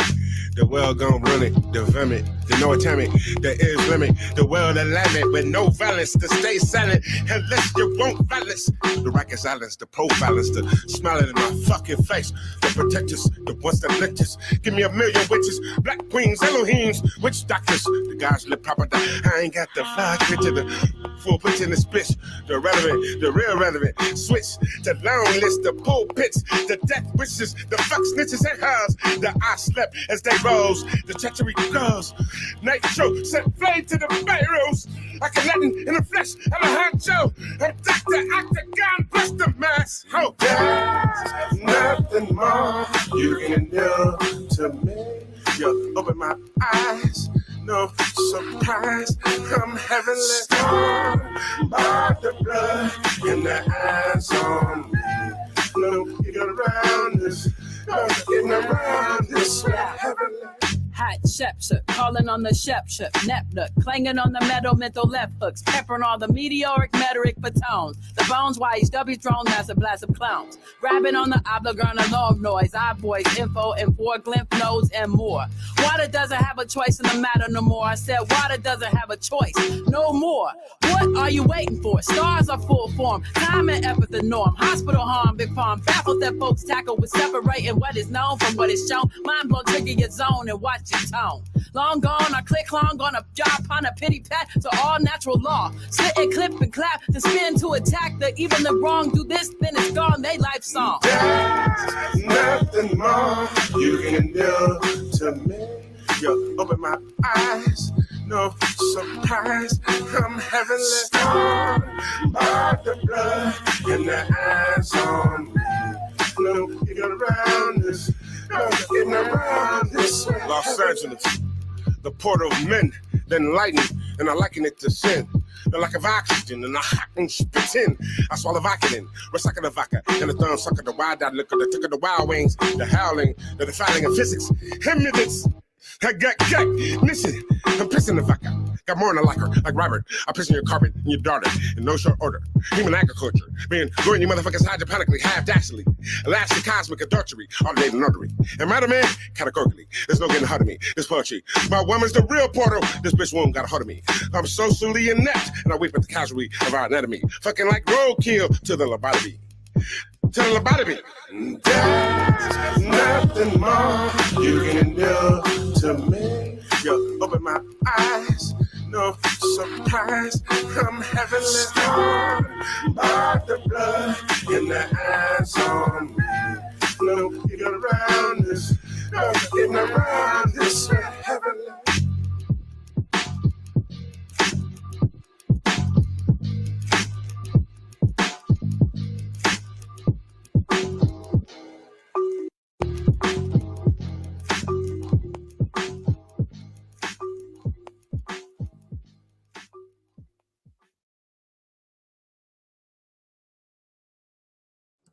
Okay, any feedback? Y'all want to tell me something? I'm gonna play F you, we're in love. Well, you know, some people, oh shit, oh, y'all can't even hear me. Hold on. Oh, you can't hear me. Okay, so you know, we are a bit different. And so some of my friends didn't understand what we even see in each other and all that stuff. So we wrote this song called Fuck You, We're in Love. So I'm gonna play it right quick. Oh yeah, I'm in my pajamas now. Y'all, we late night now. We doing like overnight shit. Like, no, I'm kidding. I'm just gonna play a few songs for you. But hold on, let me play our song, our love song. One of our love songs. Volume 10. And me, Tommy Cole. We're in love.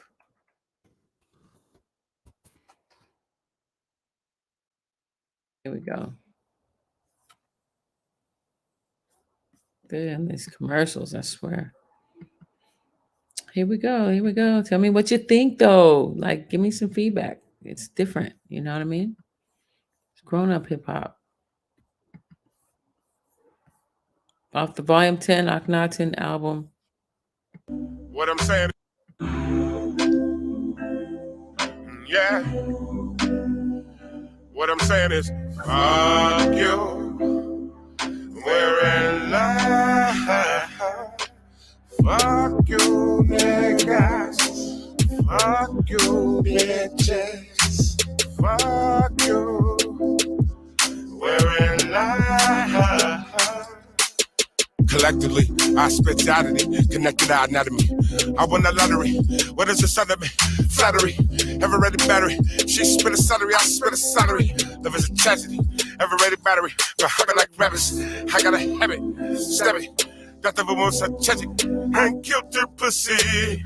Living life with a passion with records abandoned. I'm bending out of the bitches and out of dimensions. Even the bitches with biscuits. It's exquisite as love. How to run the nose, where's the love? How the flowers say, releasing the dust. Good attention and I think they're enough. Got on the block, flies next up with emotions. Plus, I bust in the gust of light. All I want to know is, will you be my wife? You and me sitting in a tree. K-I-S-S-I-N-G. Trust these kisses, yeah, trust these kisses, You and me, that's what's up. Two MCs living it up. Like fuck these niggas, yeah, fuck these bitches, The first 30 times surrounding us is the magnets and their attitudes. After that type of civil trust is the crowded blues. Forget me not Savanta can be quite the candid canter. I never knew that such a ranter could brave such hard cancer. Answer with switching the person's names, not including the fame, not including nominal fees or the falsified claims. Nixon the fortune and fame, rendering solid love in the cerebral part of your brain. Pour thoughts of many clocks involved on value planes. Dang, exquisite is love to bang. Loving like soliloquies, lie like a love can be tender and antidepressant. My love for you is love identical. No phrase can pull the emotional tune. I swoon you. I swoon you too, cause haters gon' hate, lovers gon' love. Two MCs, that's what's up, I'm saying. What we gon' do with your pain? What we doing with my pain? You and me sitting in a tree. K-I-S-S-I-N-G. Trust these kisses, yeah, trust these kisses, You and me, that's what's up. Two MCs living it up.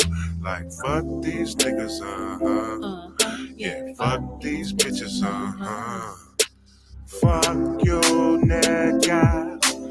Fuck you, bitches. Fuck you. We're in love. Fuck you, niggas. Fuck you.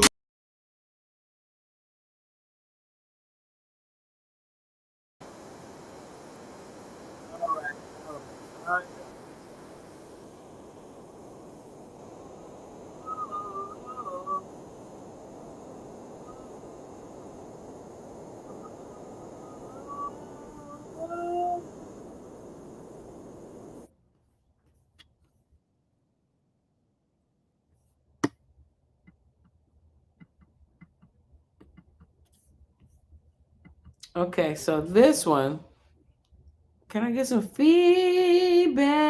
Yeah. This one's called Slick Shit. One time me and Volume 10 got into like a debate, argument, whatever you want to call it. And he keeps saying, you talking slick. You talking slick. And I was like, I'm not talking slick. I'm just talking. So here we go.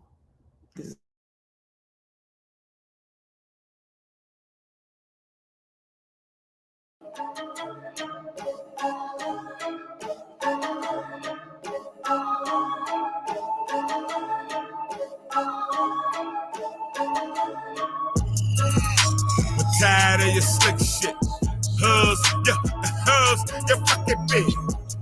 Now, motherfucker that we came with, they call me Uncle 10 from the spaceship.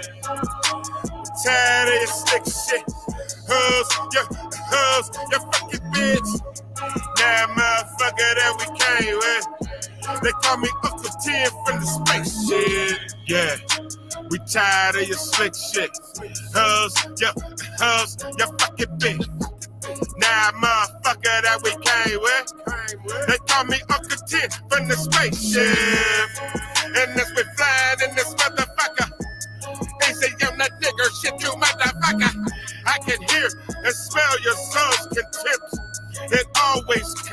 off ignorant. Pay my rent in heaven, I must be God. 400 years a slave, I must be God. Whole life in my nuts, I must be God. Well, this devil up and told him that he God. Will man rob God? Has been essence. Robbed them with drugs, drink erotic essence. Romances of the clock and fucking victims. Nah, nigga, a brand new anthem. Yeah. We're tired of your slick shit. Hoes, you fucking bitch. Now, motherfucker that we came with, they call me Uncle 10 from the spaceship. We're tired of your slick shit. Hoes, you fucking bitch. Now, motherfucker that we came with, they call me Uncle 10 from the spaceship. Yeah, still smoking on the legal. Gotta get that money to my people, dog. I'm the first nigga that you heard say go. They ask me, where did your style go? Where these rap niggas go? So I bought a big bag and a big bag. They say it's gonna snow like the Sahara. I say nah, I keep it jack as the best, dog. How to flog y'all niggas fuck around and get no bad kids. To your niggas, you a light on your daddy name, you may not be back again. The pain of the weak, the lies that they speak, I promise to God. I ain't these five niggas, a racism, a what it made nigga wicked change. Like 2 chains beat your chest thing. Return to the light from whence we came. Yeah. We're tired of your slick shit. Hoes, you fucking bitch. Now, motherfucker that we came with, they call me Uncle 10 from the spaceship. Tired of your slick shit. Hoes, you fucking bitch. Now, motherfucker that we came with, they call me Uncle.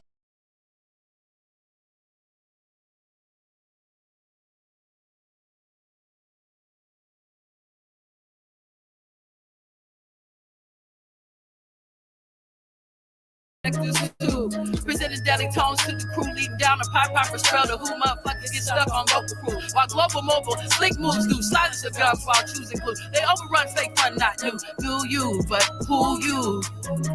Take a hot pitch, high slingshot, no lie. Grip hands, no man can stand the eye. You wandering rust, confuses and lust. Our eyes don't lie, piss pockets of bust. You wanna lead like this, make your magic with Chris, twist. It's a piss catalyst, clap Chris. Won't roll them all in this pound called raw mix. Raw mix. We're tired of your slick shit. Hoes, you fucking bitch.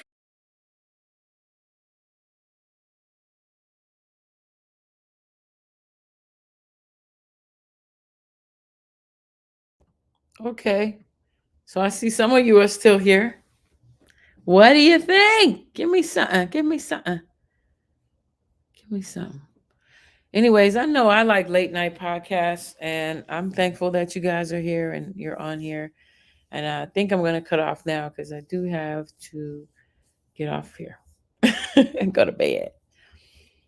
Okay, so thank you.